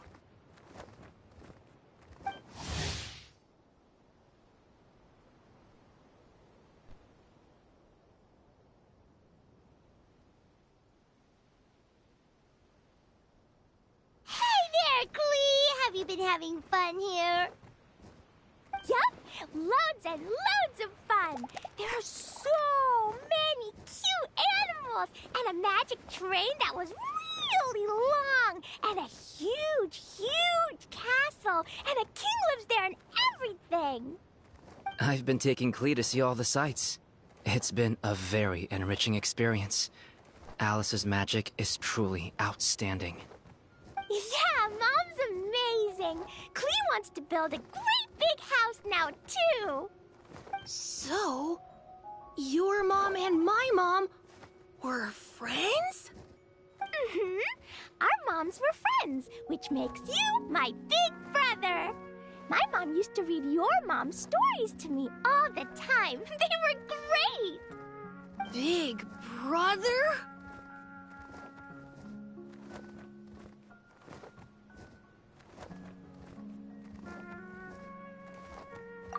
Wow! Thank you, Klee! Can I go play with Klee, Hat Guy? Suit yourself. Albedo, can I? Go on. Just don't go too far away. I'll come pick you up later. Yay! Come on, Mini Durin!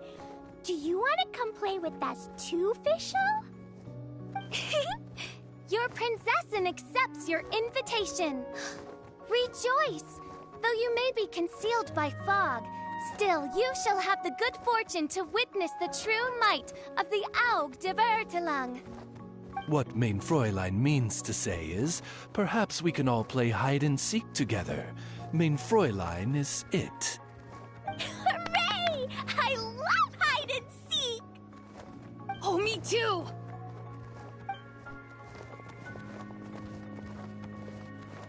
To return to our previous discussion, Mr. Hat Guy, you were telling me about a prophecy? I heard B talking to M. What she said was...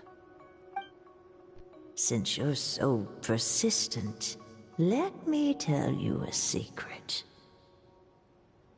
Our child will one day rise from the dead. Is she saying that Dragonspine Durin will come back to life?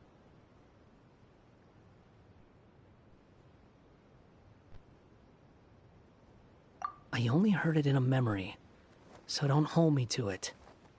Understood. My recent observations at Dragonspine lend credence to this prophecy as well. Durin's heart has slowly but surely been growing in vitality. The process is extremely slow, but the trend is clear. What should we do? To start with, plan for every potential scenario, including, of course, the worst-case scenario. I am well aware of Durin's past, and I sincerely hope that things never escalate to that point. Still, we need to be prepared for every possibility. If the prophecy is true, and Durin's heart will one day beat again, I'd like to hope that whatever rises from the dead is no evil dragon. If you understand what I mean. Kind of? But not really. And so, when the time comes, Mr. Hat Guy, will you and Simulanka's Durin be willing to lend us a hand in our hour of need? Huh? What's this got to do with me? You saved the Durin of this world. I don't see that as a mere coincidence.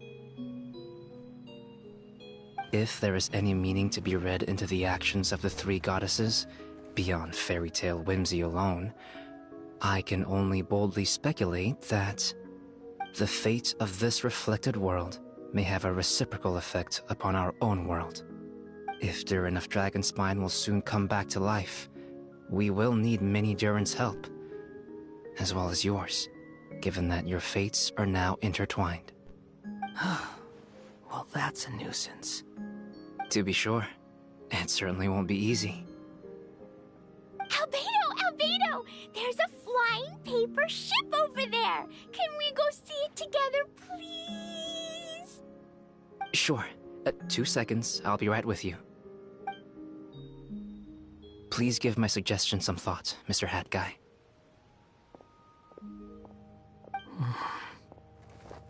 Hat Guy, I'm back! Huh?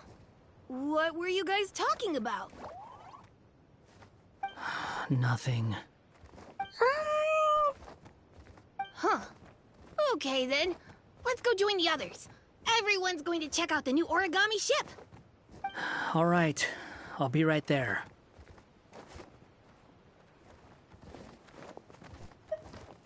Why would I be? Do I strike you as someone who cares about other people's issues?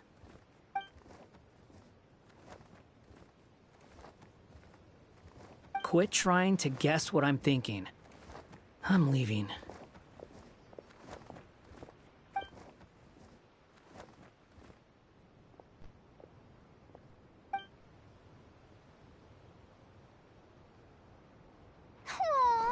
What a lovely little boat!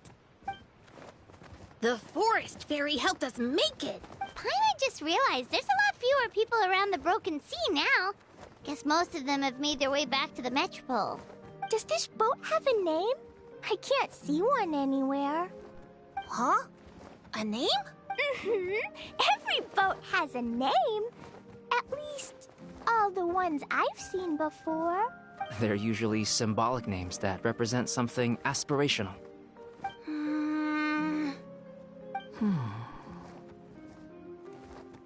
Let's go with the Durin. Huh? You want to name it after me? Oh, you mean to wish Mini Durin a safe voyage as he sails into a new chapter of his life beyond this world? Your princessin approves. Let this vessel bear the name of the most esteemed dragon of the night. The Durin. Let's call it that then. Thank you, Hat Guy. Also, can I ask you a favor? Go on. Remember how Mom's friend said I should be able to leave this world? Well, I want to pay a visit to your world. Just a quick trip, can we? Huh? Is that a no? Paimon thinks that's a great idea. If the people of Simulanka are allowed to go to Teyvat, then what's the problem with taking Mini Durin there for a visit? I'm assuming I'll have to be your bodyguard while we're there. I can protect myself. And I'll do what you say. I won't fly off on my own, I promise. Please, can I go? It'll be up to you to stick close. If you disappear on me, don't expect me to come looking. Got it! I'll stick close! Why don't you take the Durin?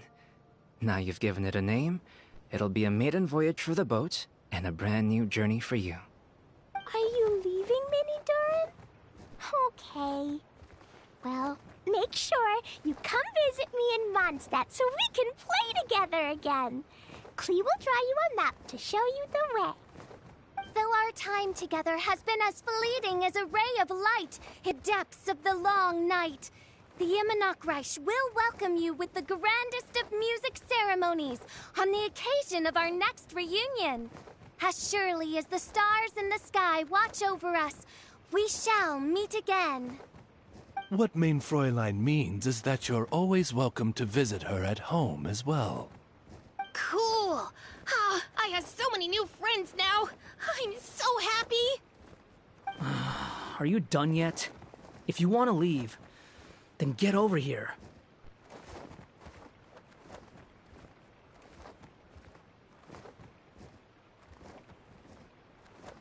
Thank you, everyone! Thank you so much! The blessings you gave me are more precious than any treasure, and more beautiful than any fairy tale! Next time, it will be my turn to make your wishes come true!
How's everything going with your thesis? I should be able to publish it next month. A few days ago, I was worried that I'd have to stop my work on it. Thankfully, that didn't come to pass. Well, Azar was one of your thesis advisors. Honestly, I was afraid that you might have gotten dragged down as well. How did things get settled? The newly appointed acting Grand Sage reviewed all of our projects and gave us permission to continue our research. Acting Grand Sage? That sounds like a new thing. Yeah, I heard that selecting new sages has been taking some time, so he's just filling in. But it's all thanks to him that our research results weren't jeopardized. Once my paper is published, I'm definitely giving myself a long vacation and getting some much-needed rest. Mondstadt sounds like a good idea.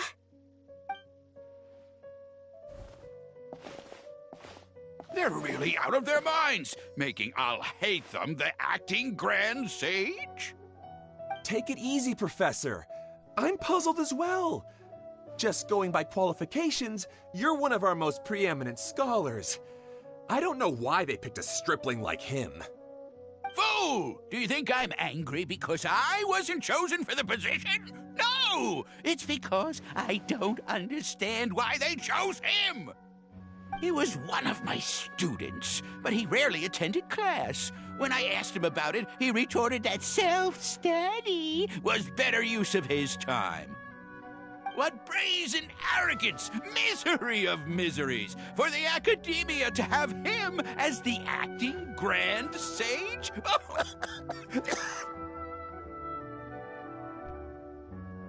Professor, don't get so worked up. I'll go get some water.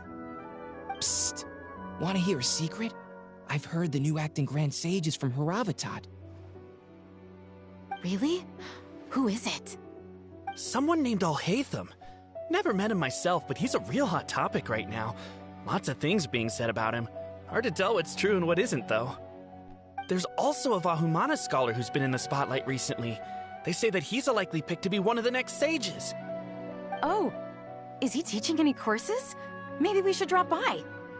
Wow. News of Al-Haytham being the acting Grand Sage sure spread fast. Some people don't know who he is, though. Guess he's less famous than Paimon thought. Some people are saying good things and others bad. Especially that old guy just now. He really doesn't like Al-Haytham.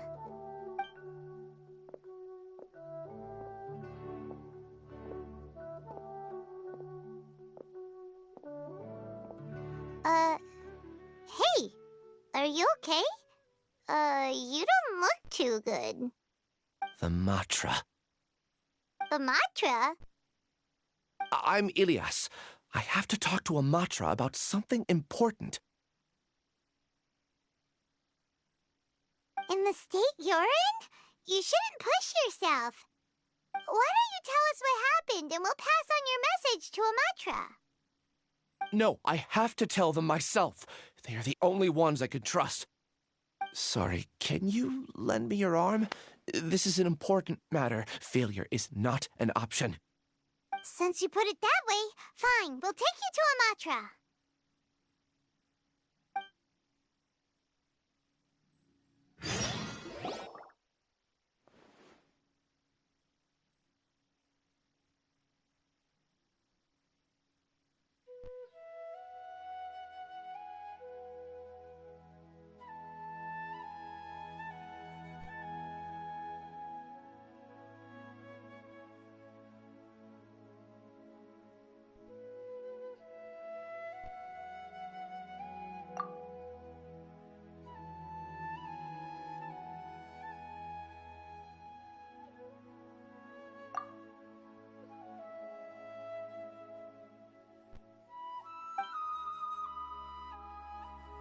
We promised to take him to Amatra, but we don't know that many, do we? Oh, wait! Sino should be back at the Academia! Let's go find him!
Ah, it's you two. I knew I sensed a familiar presence. But I'm very busy at the moment. We'll have to chat some other time. That's right! Nabil asked us to come and check on the situation. So Nabil told you about this? Divulging my location without authorization. I'll let it slide for now. This isn't the time for that. I see. Well, the situation might be more problematic than you anticipated. I've already questioned several people, but gained very little information. Long story short, I was able to learn of the secret location where the canned knowledge is being sold. You're welcome to accompany me if you're interested. Whoa, sounds pretty complicated. But having a chance to catch bad guys with Sino, it's like we're a part of the Matra. Alright, sign us up!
Let's light it up!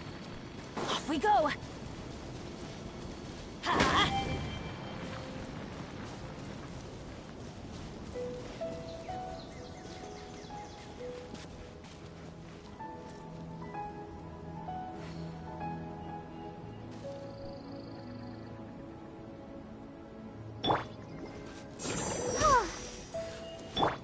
Dodge this!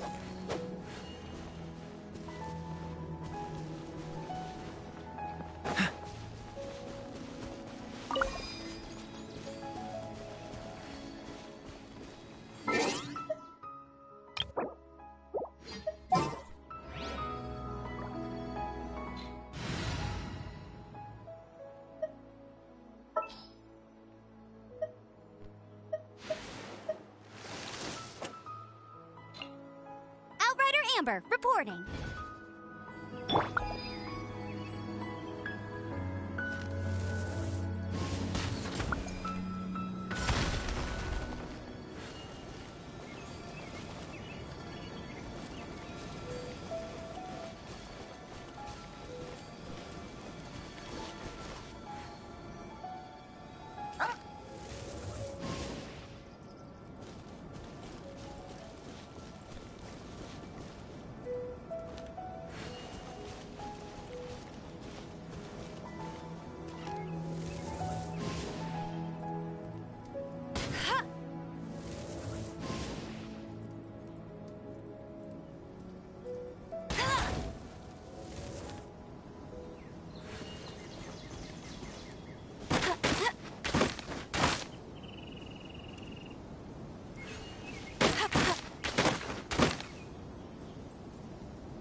Ooh, you're taking me out.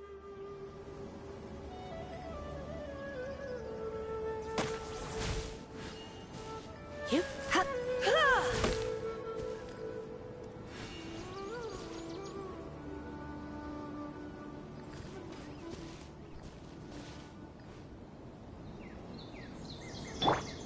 Propagate!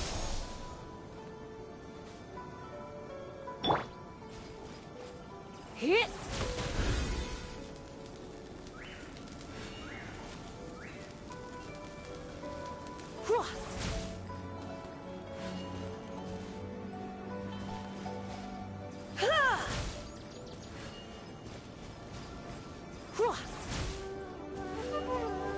Hit!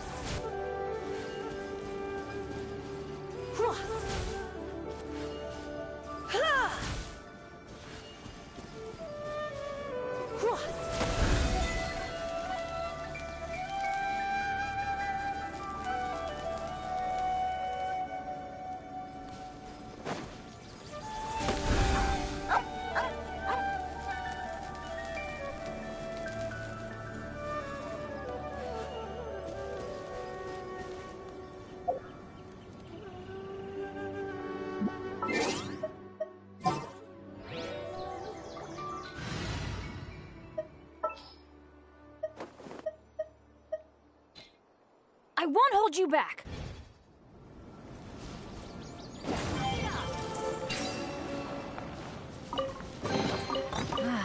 Even better than I imagined. It's my lucky day.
this an answer from this world?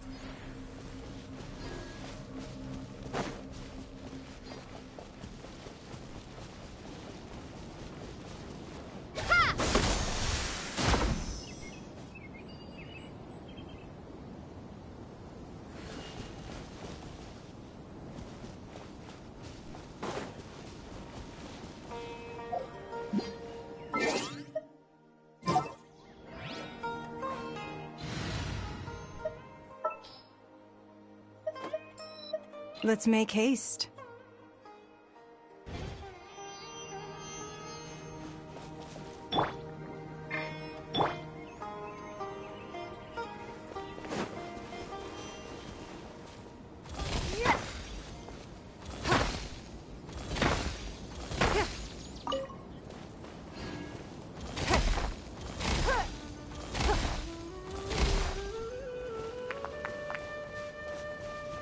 It's nothing.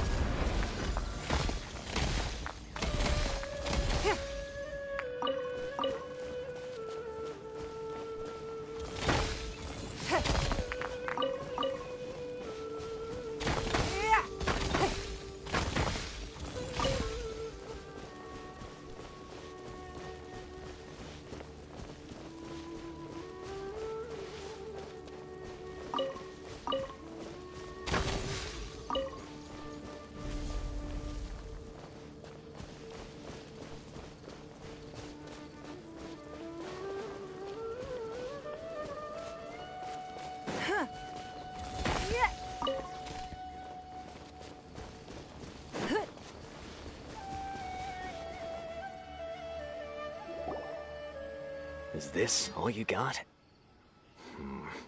Seems even less than last time. What difference does it make? If you see something you like, buy it. If not, then keep walking. They've been cracking down on us lately, so we don't have much on hand. If you see something that catches your eye, then now's your chance. There's no telling when we'll have more. What does the Academia think they're doing? All right, I'll take these here. Let me see what else you have. I don't see any real gems in this batch. It's all pretty ordinary stuff. Whatever, how much do I owe you? 150K. Show us the Mora, and you'll get the goods. Put the Mora down and your hands up. It's Sino! When's he ever gonna let up? Hey, forget the goods! Let's split! But don't forget the Mora!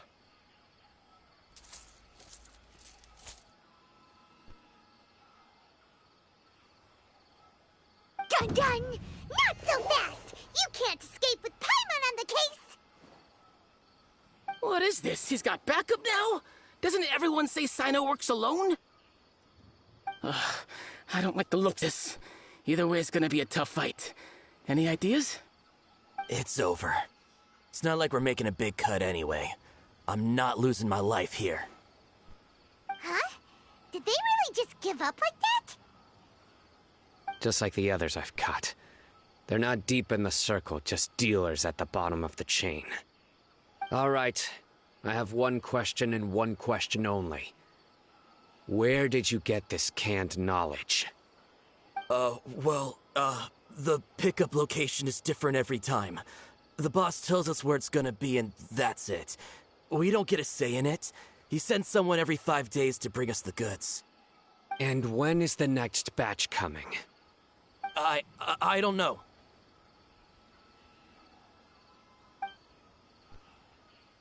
He's telling the truth. Honest. Normally, we should have received a shipment 3 days ago, but we didn't get anything. The stock we have right now is from 8 days ago, which is why there isn't much left.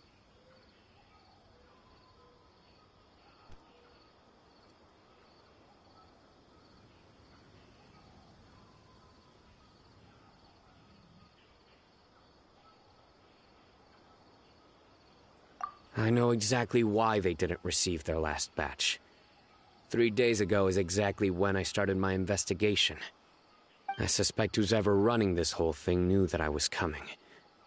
So they cut all contact with these dealers. When you were trying to escape, you said something about me working alone. Where did you hear that from? Are you kidding? We've known your name since day one in this business. The boss warned us to watch out and even gave us info about you. But here we are. I guess we never stood a chance. They already knew all about me and were trying to avoid being detected from the very beginning. These small fries are the only ones they leave out in the open. And no matter how many we catch, it won't further our investigation.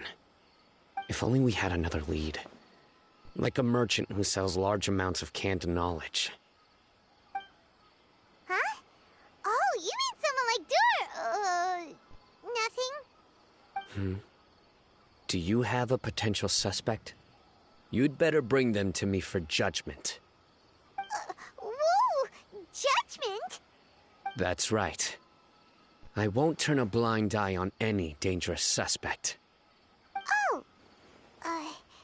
Sounds like we shouldn't ever let Sino meet Dory.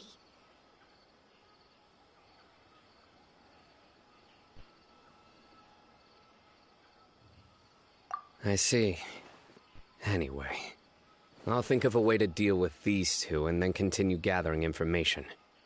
If you manage to learn anything, you can find me at Caravan Rebot. And as for you, I don't ever want to catch you buying canned knowledge again. If you possess any unused knowledge capsules, then you should submit them to the authorities immediately. Okay, I got it. Just keep your nose out of my business. Hey! What's with the attitude, mister? What, you got a problem with that too? Listen, buying canned knowledge is a deal between two people, the buyer and the seller. We don't need people like you butting in on our business here. Think about it. If the academia is hoarding something as convenient and useful like canned knowledge, then they must have been planning only to use it for themselves. Am I right?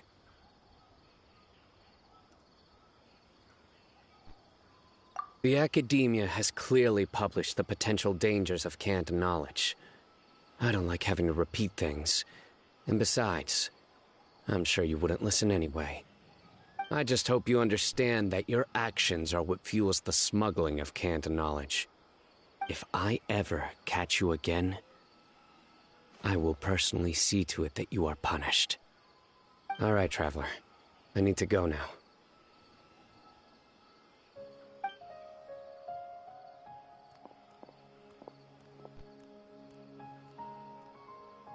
Ha! You think you can scare me? Traveler, why don't we go talk to Dory? She's got loads of connections and might be able to tell us something about all this. If Paimon remembers correctly, she's usually at the Palace of Alcazar's Array. Let's go!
You two look familiar. Are you friends of Mahamatra Sino? I'm afraid he's out on a mission right now. But if you'd like, I can pass whatever message you might have on to him. We ran into this guy by the gates, and he seems really eager to speak with Amatra. It sounds like something urgent. Oh? If you don't mind, why don't you tell me about it first? Siraj. Siraj. That name sounds familiar. Isn't he a Vahumana researcher? Vahumana researcher? Yes, one of their most renowned, in fact. I hear he's as daring as he is intelligent. There are rumors he'll become Vahumana's next sage. But please continue, good sir. What about Siraj?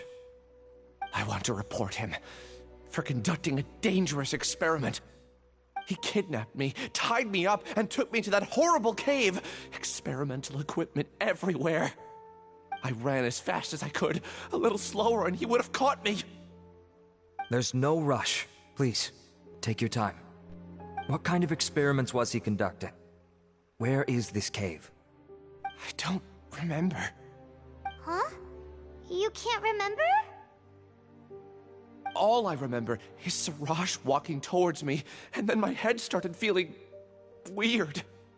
It's like a nightmare that I can't recall. I just know that that place is dangerous, and that they must be stopped. Oh, I heard they conduct business in the tavern. We have to hurry. Even if what you say is... All right. I'll have some of my colleagues look into Siraj. But before that, I would like to administer the Matra lie detector test. You think I'm lying? Please don't take it the wrong way. This is just standard protocol. Sorry, but can you two wait out here a little while? We'll be back soon.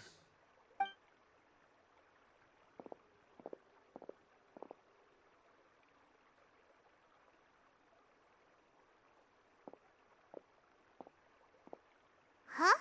I'll hate them. Let me bring you up to speed. First things first, Ilyas passed the lie detector test. This indicates that what he said is highly credible. As such, we've decided to launch an investigation based on the leads he provided. Per protocol, this matter was reported to Acting Grand Sage Al-Haytham. After hearing about it, he left a message for Mahamatra Sino and then asked to join the investigation. Huh. It's kind of weird for you to be working with the Matra. Is there a special reason? You're overthinking things. My interest was piqued is all. Really? I'm unsurprised you have this much free time. In that case, let's join in as well, shall we, Traveler? It's already against protocol for Acting Grand Sage Al-Haytham to participate in this investigation. As for you two... Oh, never mind. After all, you were the ones who brought Ilyas here. I'll allow you to accompany us, but you have to promise to keep everything confidential. Don't you worry, our lips are sealed. All right, in that case, I'll fill you in on what we know so far. Ilyas claimed that Siraj will be conducting some business with a Kasharawar researcher at the tavern. This is one of his few clear memories. It seems he stumbled upon this information while escaping. Incidentally, Siraj isn't at the academia right now. He applied for long-term off-site research 1 month ago. It's close to the time that Ilyas had given, so we've decided to head to the tavern and investigate any suspicious persons. That's right. Arav, prepare to head out. You two, do as you will. Oh, come on! We already said that we're coming!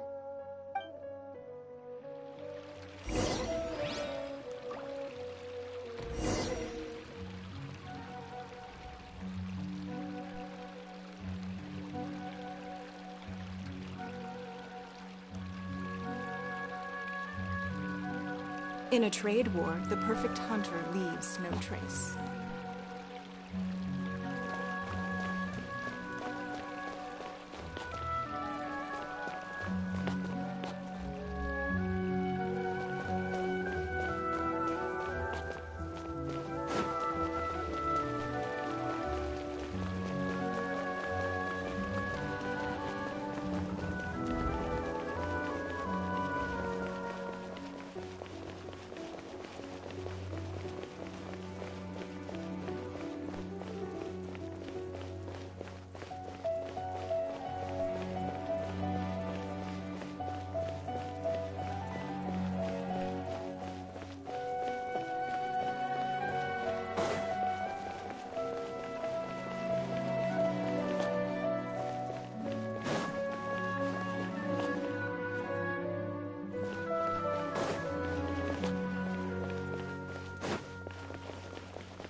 Hello, traveler.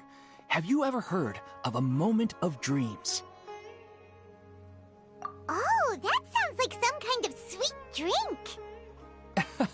I'm afraid not. It's the name of an event we started to hold regularly. Dreams have become quite the hot topic in Sumeru, and many people are excited to share the dreams they've seen at night. The same goes for me. The last time I dreamed was when I was but a little child, so I can't help but feel excited and nostalgic about dreaming again. Oh, right. Everyone's able to dream again now. Yes, we organized an event to give everyone with new dreams a platform to freely share their experiences. And thus our event, A Moment of Dreams, was born. So, it's kinda like a fireside chat. You could say that. We hear all sorts of wild and fabulous stories every day. Really, why not have a listen for yourselves? Yeah, but to us, dreaming is as normal as breathing. Wait, but if there are free drinks and snacks involved, then Paimon might consider it. Oh, really? So you mean you've already seen many dreams? But no need to get so excited. It's really nothing special. No. We need experienced participants like you to share your experiences with dreaming. Please allow me to address you two as dream experts.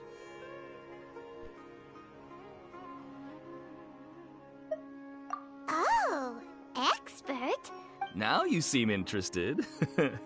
Please, follow me to the meeting place. It won't take much of your time.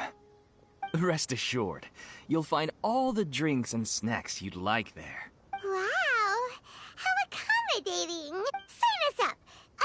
But wait, Paimon's getting ahead of herself again. We should see what the traveler thinks first. Why aren't you saying anything? All right, hurry up and take us to be dream experts. Very good. Follow me then.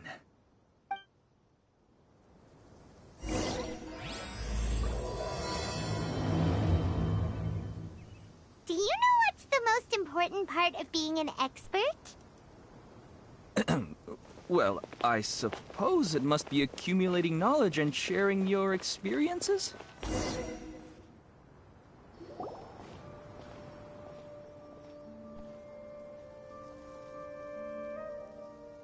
We're here, Acting Grand Sage Alhaitham. What's our next course of action? Acting Grand Sage Alhaitham? Looks like you haven't read any memos lately.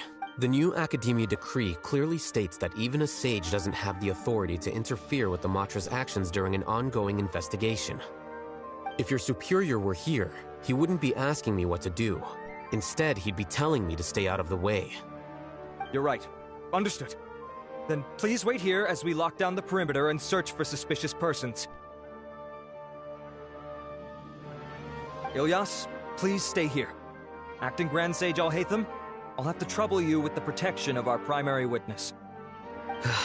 Sure. Though I'd rather he just protect himself.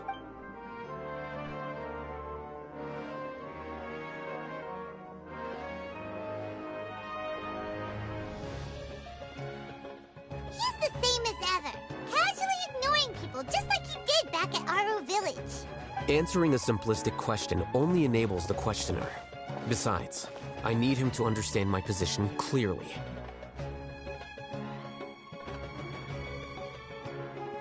Arav has just as many doubts about my coming along as you do. But unlike you two, he's making this matter more complicated than it is, with his considerations like the acting Grand Sage is trying to seize the Matra's powers. That question was obviously bait. The Matra were once under the influence of the sages, and so were often subject to these bureaucratic traps. The test was strictly unnecessary, though. I hope that our exchange will assure him that I won't interfere with their work this time. Why is this so complicated? This is why I was against becoming the acting Grand Sage from the very first. Titles and rank inevitably make a lot of things more troublesome than usual. Excuse me, Acting Grand Sage Alhaitham. I've had a question on my mind, and I need to know the answer no matter what. Have we met before? No. I have no recollection of ever meeting you. Haha! I thought so too. I probably wouldn't have had anything to do with someone of your caliber. Then why did you ask? Well, for some reason I felt a sense of familiarity when I met you for the first time. Really? A misperception, perhaps. Or... Acting Grand Sage Alhaitham, we've apprehended a suspect. Siraj? No, it's the Ksharawar researcher who has dealings with him. His name is Narendra.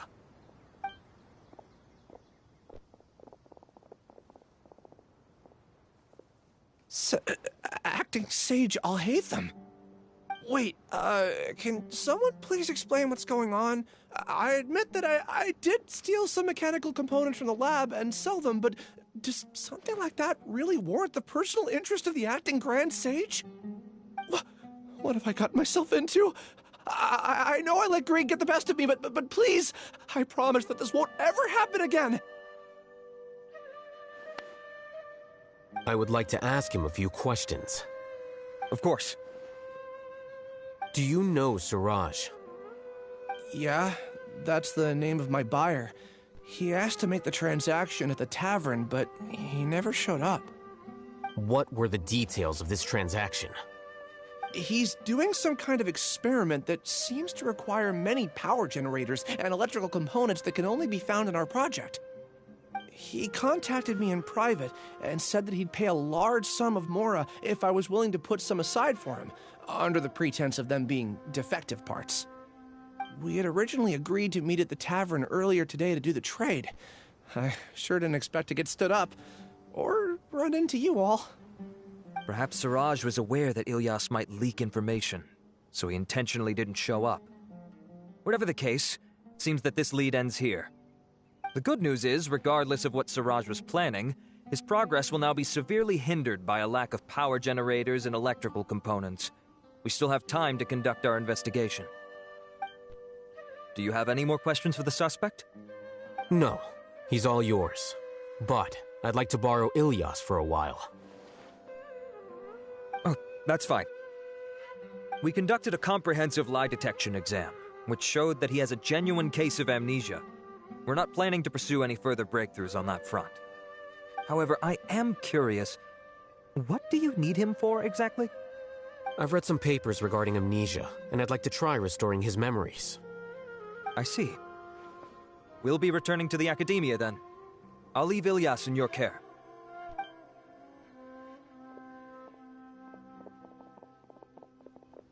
Follow me.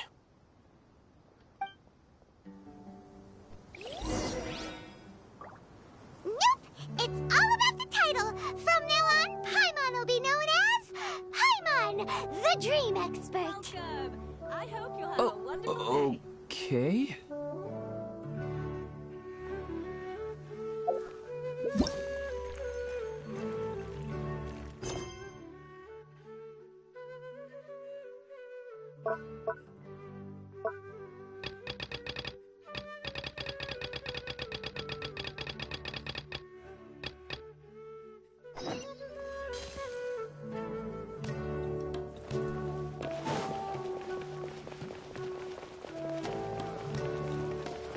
It's called being a freelancer.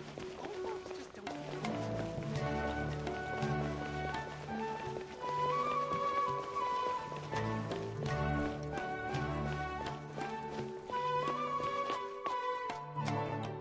Sorry to interrupt, everyone.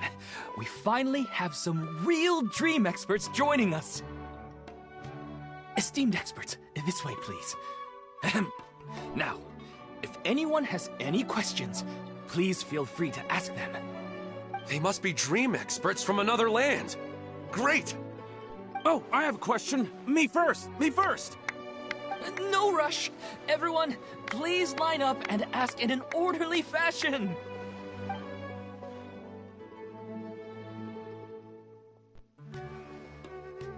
Whoa. Paimon didn't expect them to be so enthusiastic. My question is simple. My everyday life is very difficult, so I would like to become a slime in my dreams. How can I do that?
Paimon's had this kind of dream before, so she knows a thing or two. The first time, Paimon became an animal slime. Paimon was shot by an adventurer's arrow and flew in the sky all night long. The second time, Paimon became a dendro slime. A group of kids thought Paimon was a radish and pulled out all the grass on her head. Oh, it was super painful. The third time, Paimon became a cryo slime. In the end, Paimon was captured by a chef and turned into a smoothie. And the fourth time, Paimon became a powerful geo slime and went to take revenge on the forest boar that used to bully Paimon. But then the boar showed up with all of its relatives and Paimon lost again. Wait, why did all of your dreams end so tragically? Because slimes are monsters, even though they look cute, they usually cause trouble and end up getting killed by adventurers. Things don't tend to end well for monsters. Believe Paimon.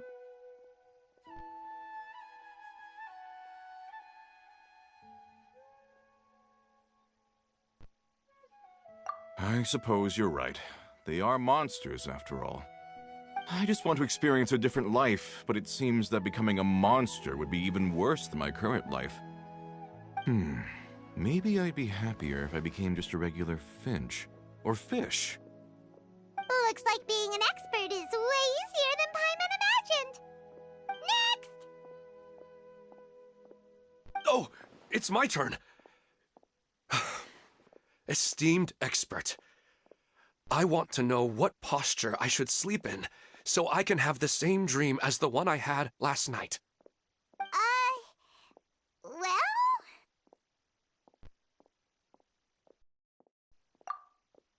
Hey, you're supposed to be helping. First, why don't you tell Paimon about the dream you want to have again? Oh, it's quite ordinary. I sat and chatted with my wife on a sunny day, listening to the breeze blowing through the valley. Why don't you just find your wife and talk with her? There's no need to wait for a dream. Well, unfortunately, she passed away. Oh, sorry. Paimon shouldn't have assumed anything. No, it's fine. I didn't make that clear. I just want a chance to see her again.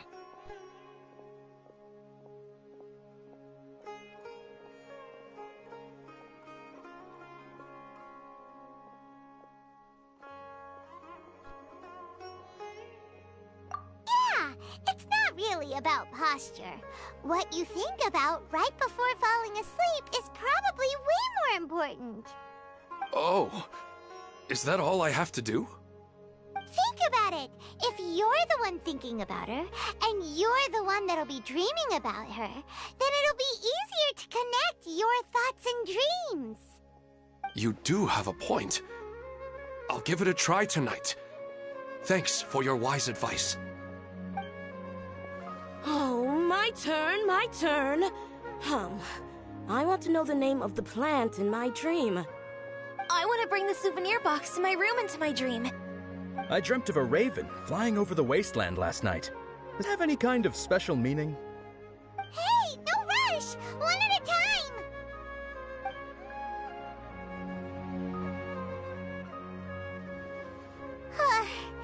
Their questions were way too difficult. We don't actually know anything more than they do. We're just more experienced dreamers, that's all.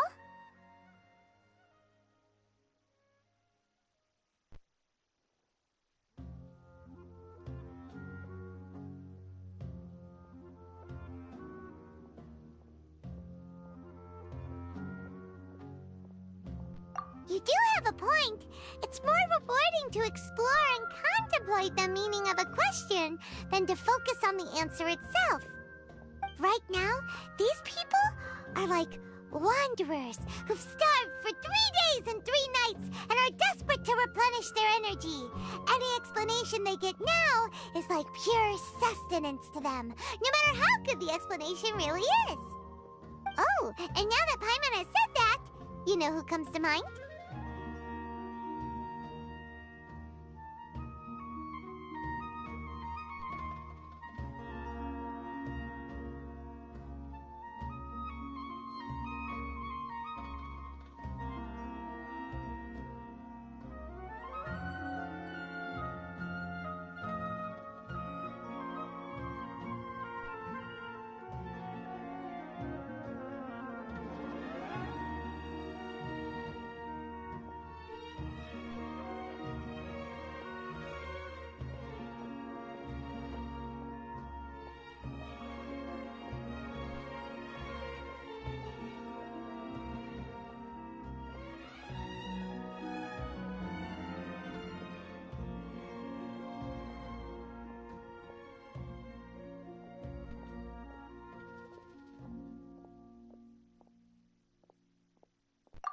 go.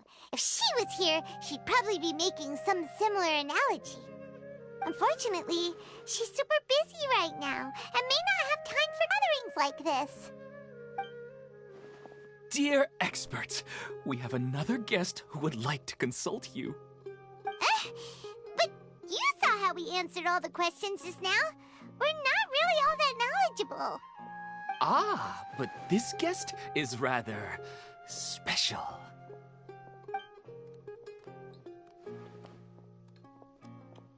My question is, why didn't you immediately tell me about such an interesting place? Huh? Nahida, how did you get here?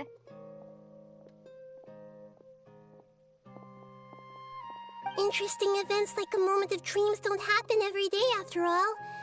No matter how busy things are, I'd still set aside some time to check it out. Anyway, I really didn't expect to meet you here. Oh, right! If there's anyone that understands dreams, it's you! You should be able to help us answer all these questions. You're not wrong. All right, they can ask me anything. The more interesting, the better.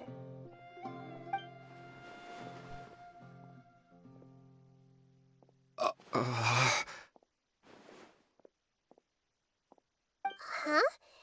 What's wrong? You were all so excited a minute ago. Why the sudden hesitation?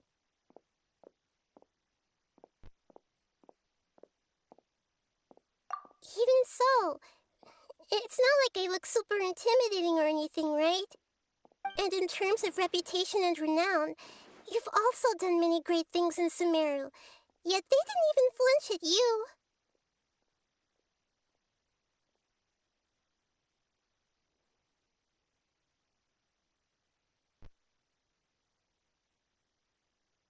Alas, the interesting questions have all vanished in an instant. It appears I'm the one spoiling the fun here. I'll see myself out. That's not true, Nahida.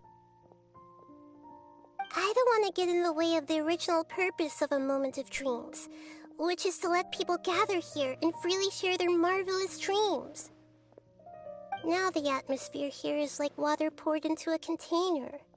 The water is more secure and settled, but it has lost its free-flowing nature from the river. I just want it to be another drop in the water, not the cold and restrictive container.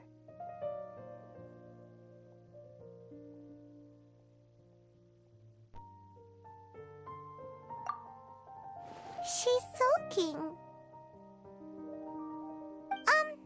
Hey! It's alright, everyone! No need to be shy. The Dendro Archon is really nice, so please just go ahead and ask. Otherwise, she'll leave. All right. I'll give it a try. Oh, it's the slime guy. Hey, drop the nicknames, would you? Bides, I don't want to become a slime anymore. Maybe a finch or fish is more suitable for me. I see. So you want to become a small animal in your dreams, right? Why do you think that sounds good to you? I guess I just want to experience something different. My everyday life is nothing but the same. The sky is right above me and the ocean just over the horizon, yet I remain caged in a life of monotony. So you want to experience something new in your dreams? Sorry, I'm getting a little confused. Why don't you seek out some new experiences in real life? Because if I don't work, I won't have any Mora. Sure, I don't want to be out hammering nails and cutting wood every day, but I have aging parents and young children to take care of.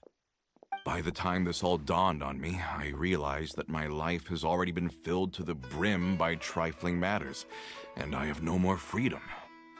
But if that's the case, then even if you became a flying bird or swimming fish, you will still be hammering nails and cutting wood in your dreams. The reason is you've already been caged. It doesn't matter what your physical body turns into. Your mind will still be stuck in the same predicament. Really? That sounds pretty terrible. Then what should I do? I don't know everything that you're going through, but how about replacing your hammer? Huh? Replacing my hammer? That's right. Having worked for such a long time, you of all people must know what makes a good hammer. Well, of course. A good hammer needs to be heavy enough to drive the nail in with just a couple taps, and the handle has to have a good grip to it, not too smooth. Come to think of it, I haven't replaced my current hammer in quite some time. You should replace it. Then decorate the handle with something you like. Maybe some ornaments, fur, or hard leather wrapping. Then write the names of your children on it. That makes sense. I think it'd give me a good boost of energy at work. A new sense of adventure often begins with the little things in life. You don't need to become a bird in the air or a fish in the sea. You only need to do your best in life, and all those things you cherish will become your source of happiness. Yes. Yes, I get it now. This is a real eye-opener for me. I'll go and pick out a new hammer right away. No, I should make one of my own. Thank you, Great Dendro Archon. That's our Nahida. Only you would know how to get right to the heart of the problem. Actually, I didn't really understand the problem. Huh? I gave him that advice because I once saw a worker doing the same thing. Whenever he became tired, he would look at some names on the handle of his tool. After a moment, he'd start to smile. It really surprised me at the time. My guess is that the names on the handle were of important people to him.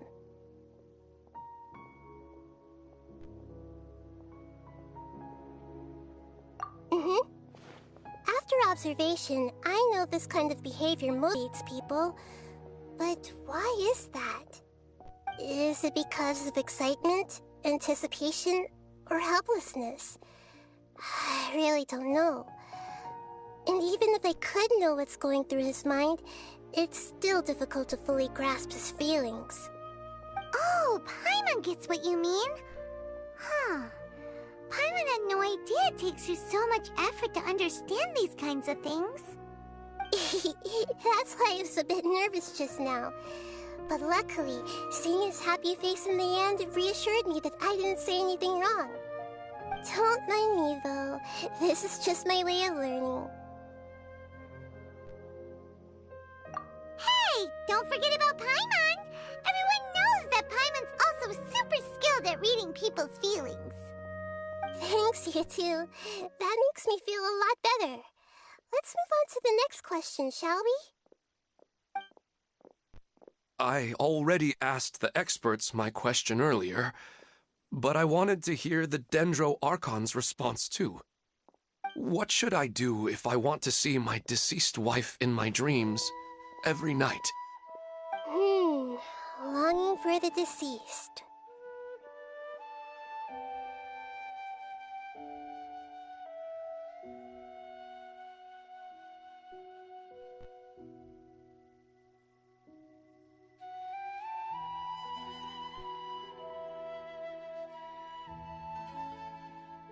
Even if you keep reliving those beautiful memories, it'll only highlight the emptiness in your real life.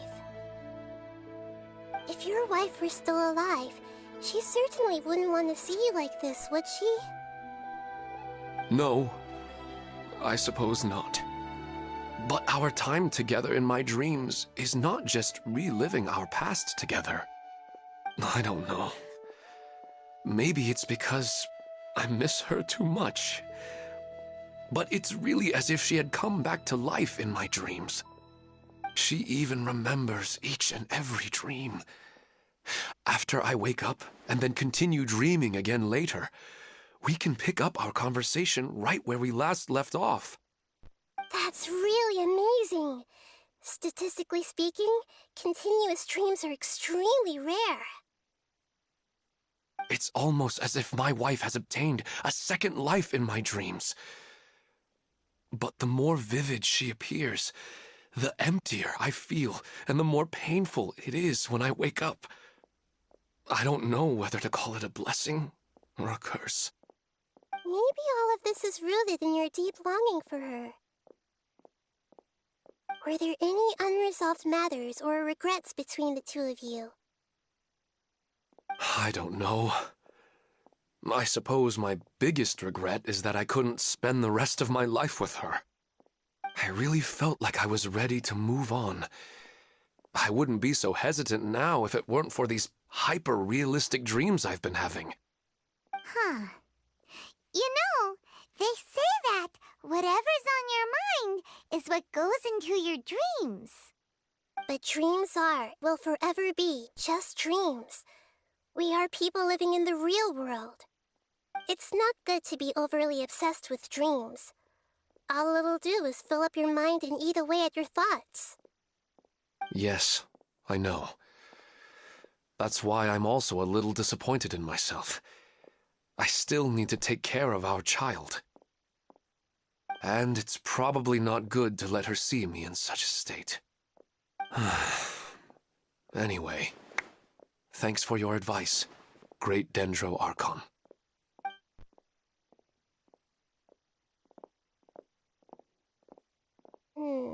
I'm a little worried about him.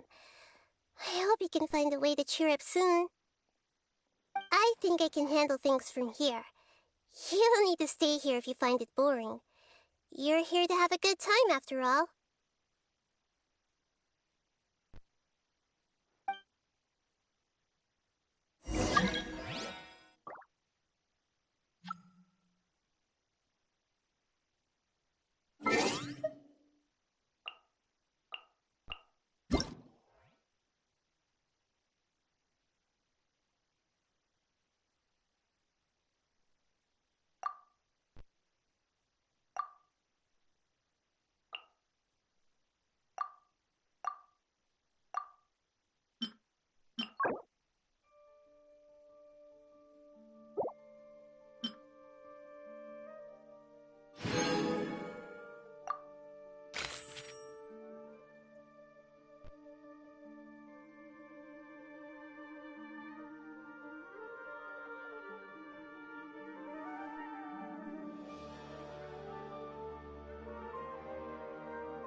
Siraj didn't show up at the tavern, and Narendra didn't give us any leads. Ugh, that means we're stuck. Oh, Hatham, are you serious about seeing things through? Ayman's pretty surprised that you're this interested in the case. I thought you would have guessed the reason by now. Huh? Ayman has no clue. Hey, do you know?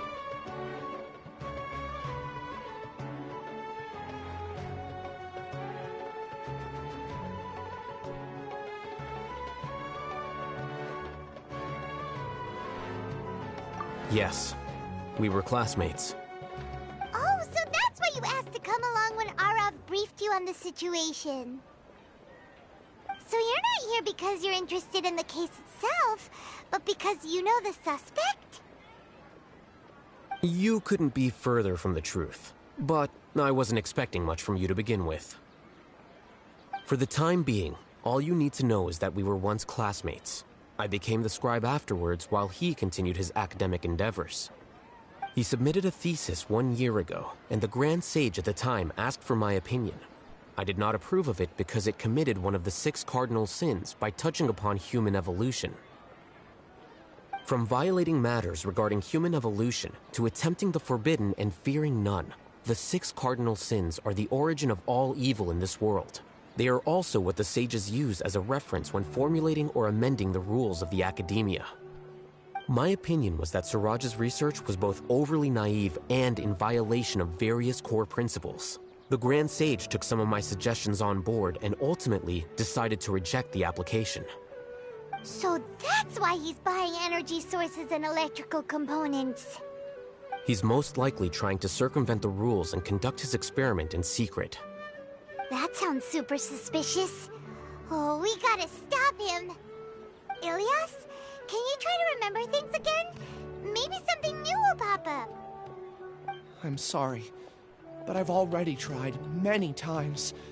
And no matter how hard I try, it feels like everything in my mind is shrouded in a thick mist. It is possible for a person to subconsciously forget some of their memories as a defense mechanism against extreme stress. However, these memories aren't truly lost, but merely sealed away. They can be restored with the appropriate stimulus. Now, try to recall things you care about. They don't need to be related to this case. Well, actually, I feel like I've forgotten more than just the memories of the time I was kidnapped and experimented on. The kind of person I am, the things I've done, I can remember some things, but I can't recall some others no matter how hard I try.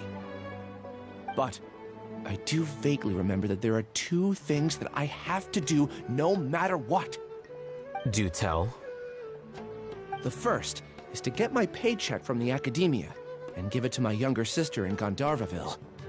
I'm not sure about the details, but it seems that I would send money to my younger sister every month to pay for family expenses. And the second thing? What's the second thing? I can't remember. Sorry, there's just so much I can't recall. Not unexpected. However, you're the only one who has seen Siraj and knows the exact location of his cave at present. As such, we'll do everything we can to help you regain your memories. Losing your memories must be really painful. But don't you worry, we'll help you get them all back. Oh, thank you so much. This feeling, it's more than just pain. I don't know how to describe it. I have so few memories that I don't even have a clear idea of who I am. And my head's always ringing. It feels like I could faint at any moment. But amidst all that, it also feels like I've been set free somehow.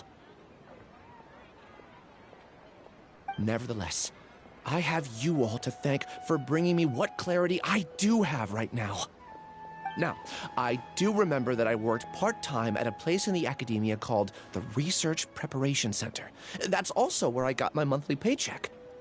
I see. In that case, let's go and find whoever's in charge there.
Acting Grand Sage Alhaitham.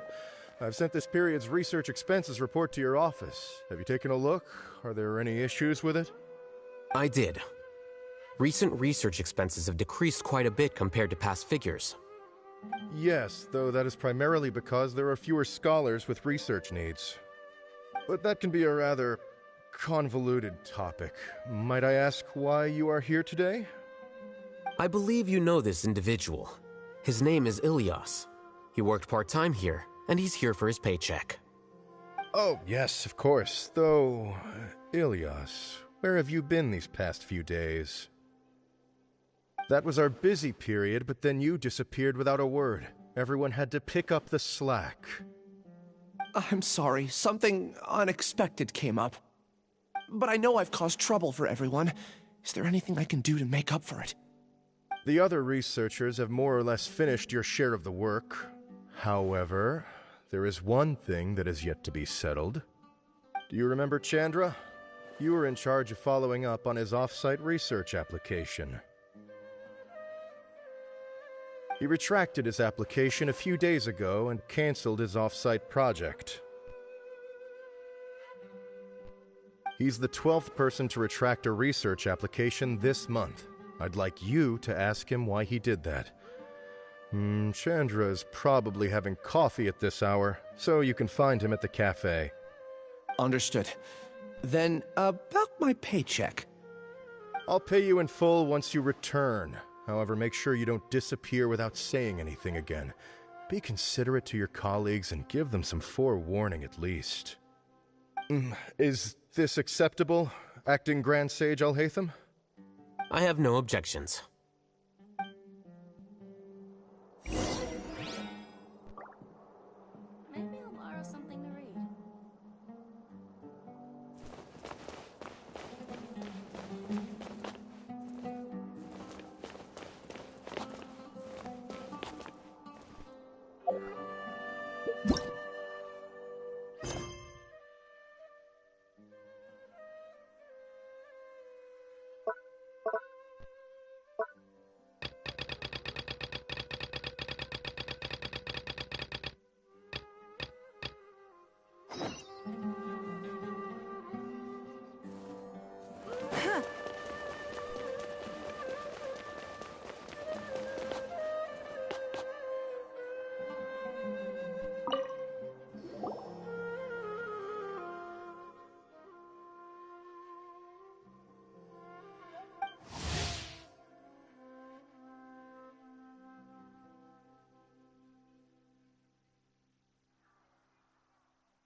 We should look for a new investment. Mora doesn't grow on trees.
Ready, steady, go!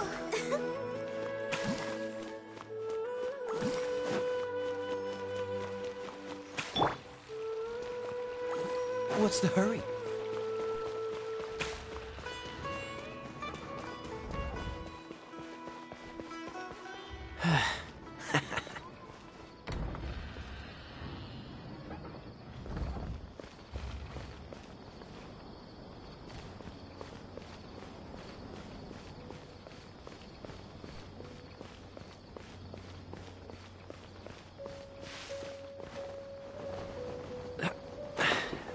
catch the wind.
I don't get it.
Elias?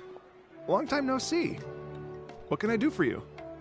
I heard that you canceled your research project, so I'm just here to ask you why. Oh, that... it's really nothing special. I just don't feel like going anymore. I'm not the only one who canceled, right? I mean, people have had no motivation to conduct research lately, haven't they? No motivation to conduct research?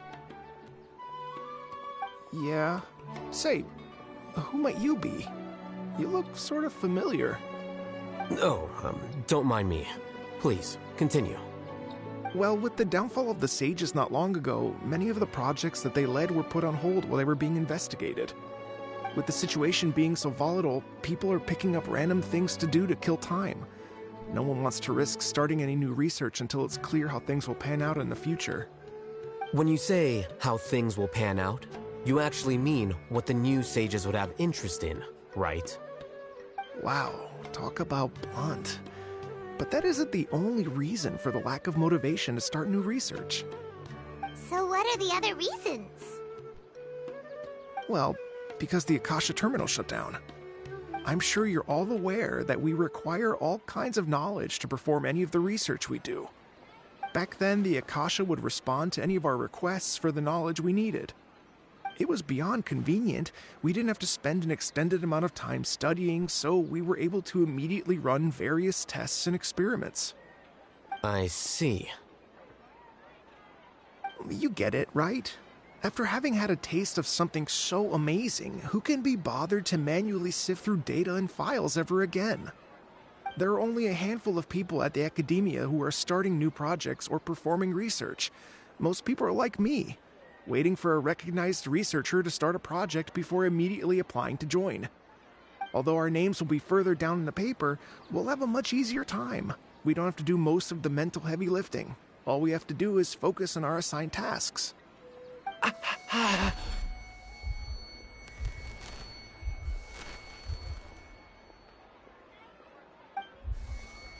Ilias?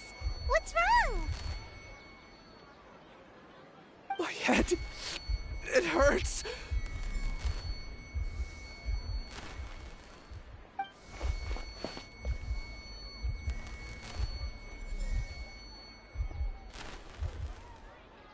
I remember now. I remember what Siraj said to me as he approached. You will become Siraj number 36. Fuse yourself with a consciousness under my control. Think only in accordance with a set module, like a worker bee in a beehive. Paimon doesn't get it. What does that even mean?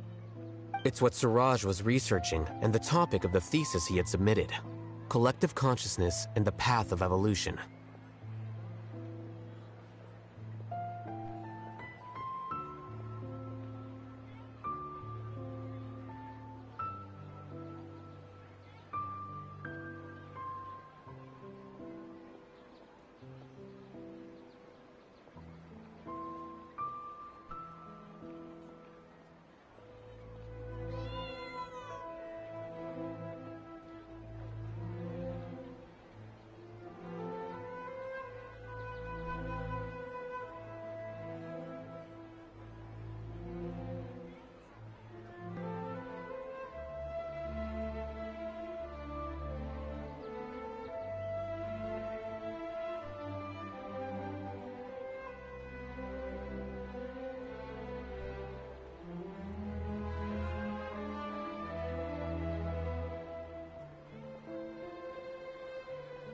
Siraj believed that by achieving 3 objectives, he could create a collective consciousness in human society and drive humans toward their ultimate evolution. First, he would rank test subjects in descending order of ability, with number 1 serving as the Overmind. This Overmind would then divide tasks into numerous modules and delegate them to the collective's members, based on their assigned number and the task's importance. Lastly, this system must support the rapid exchange of information within the collective, or even better, allow its members to share their memories and emotions.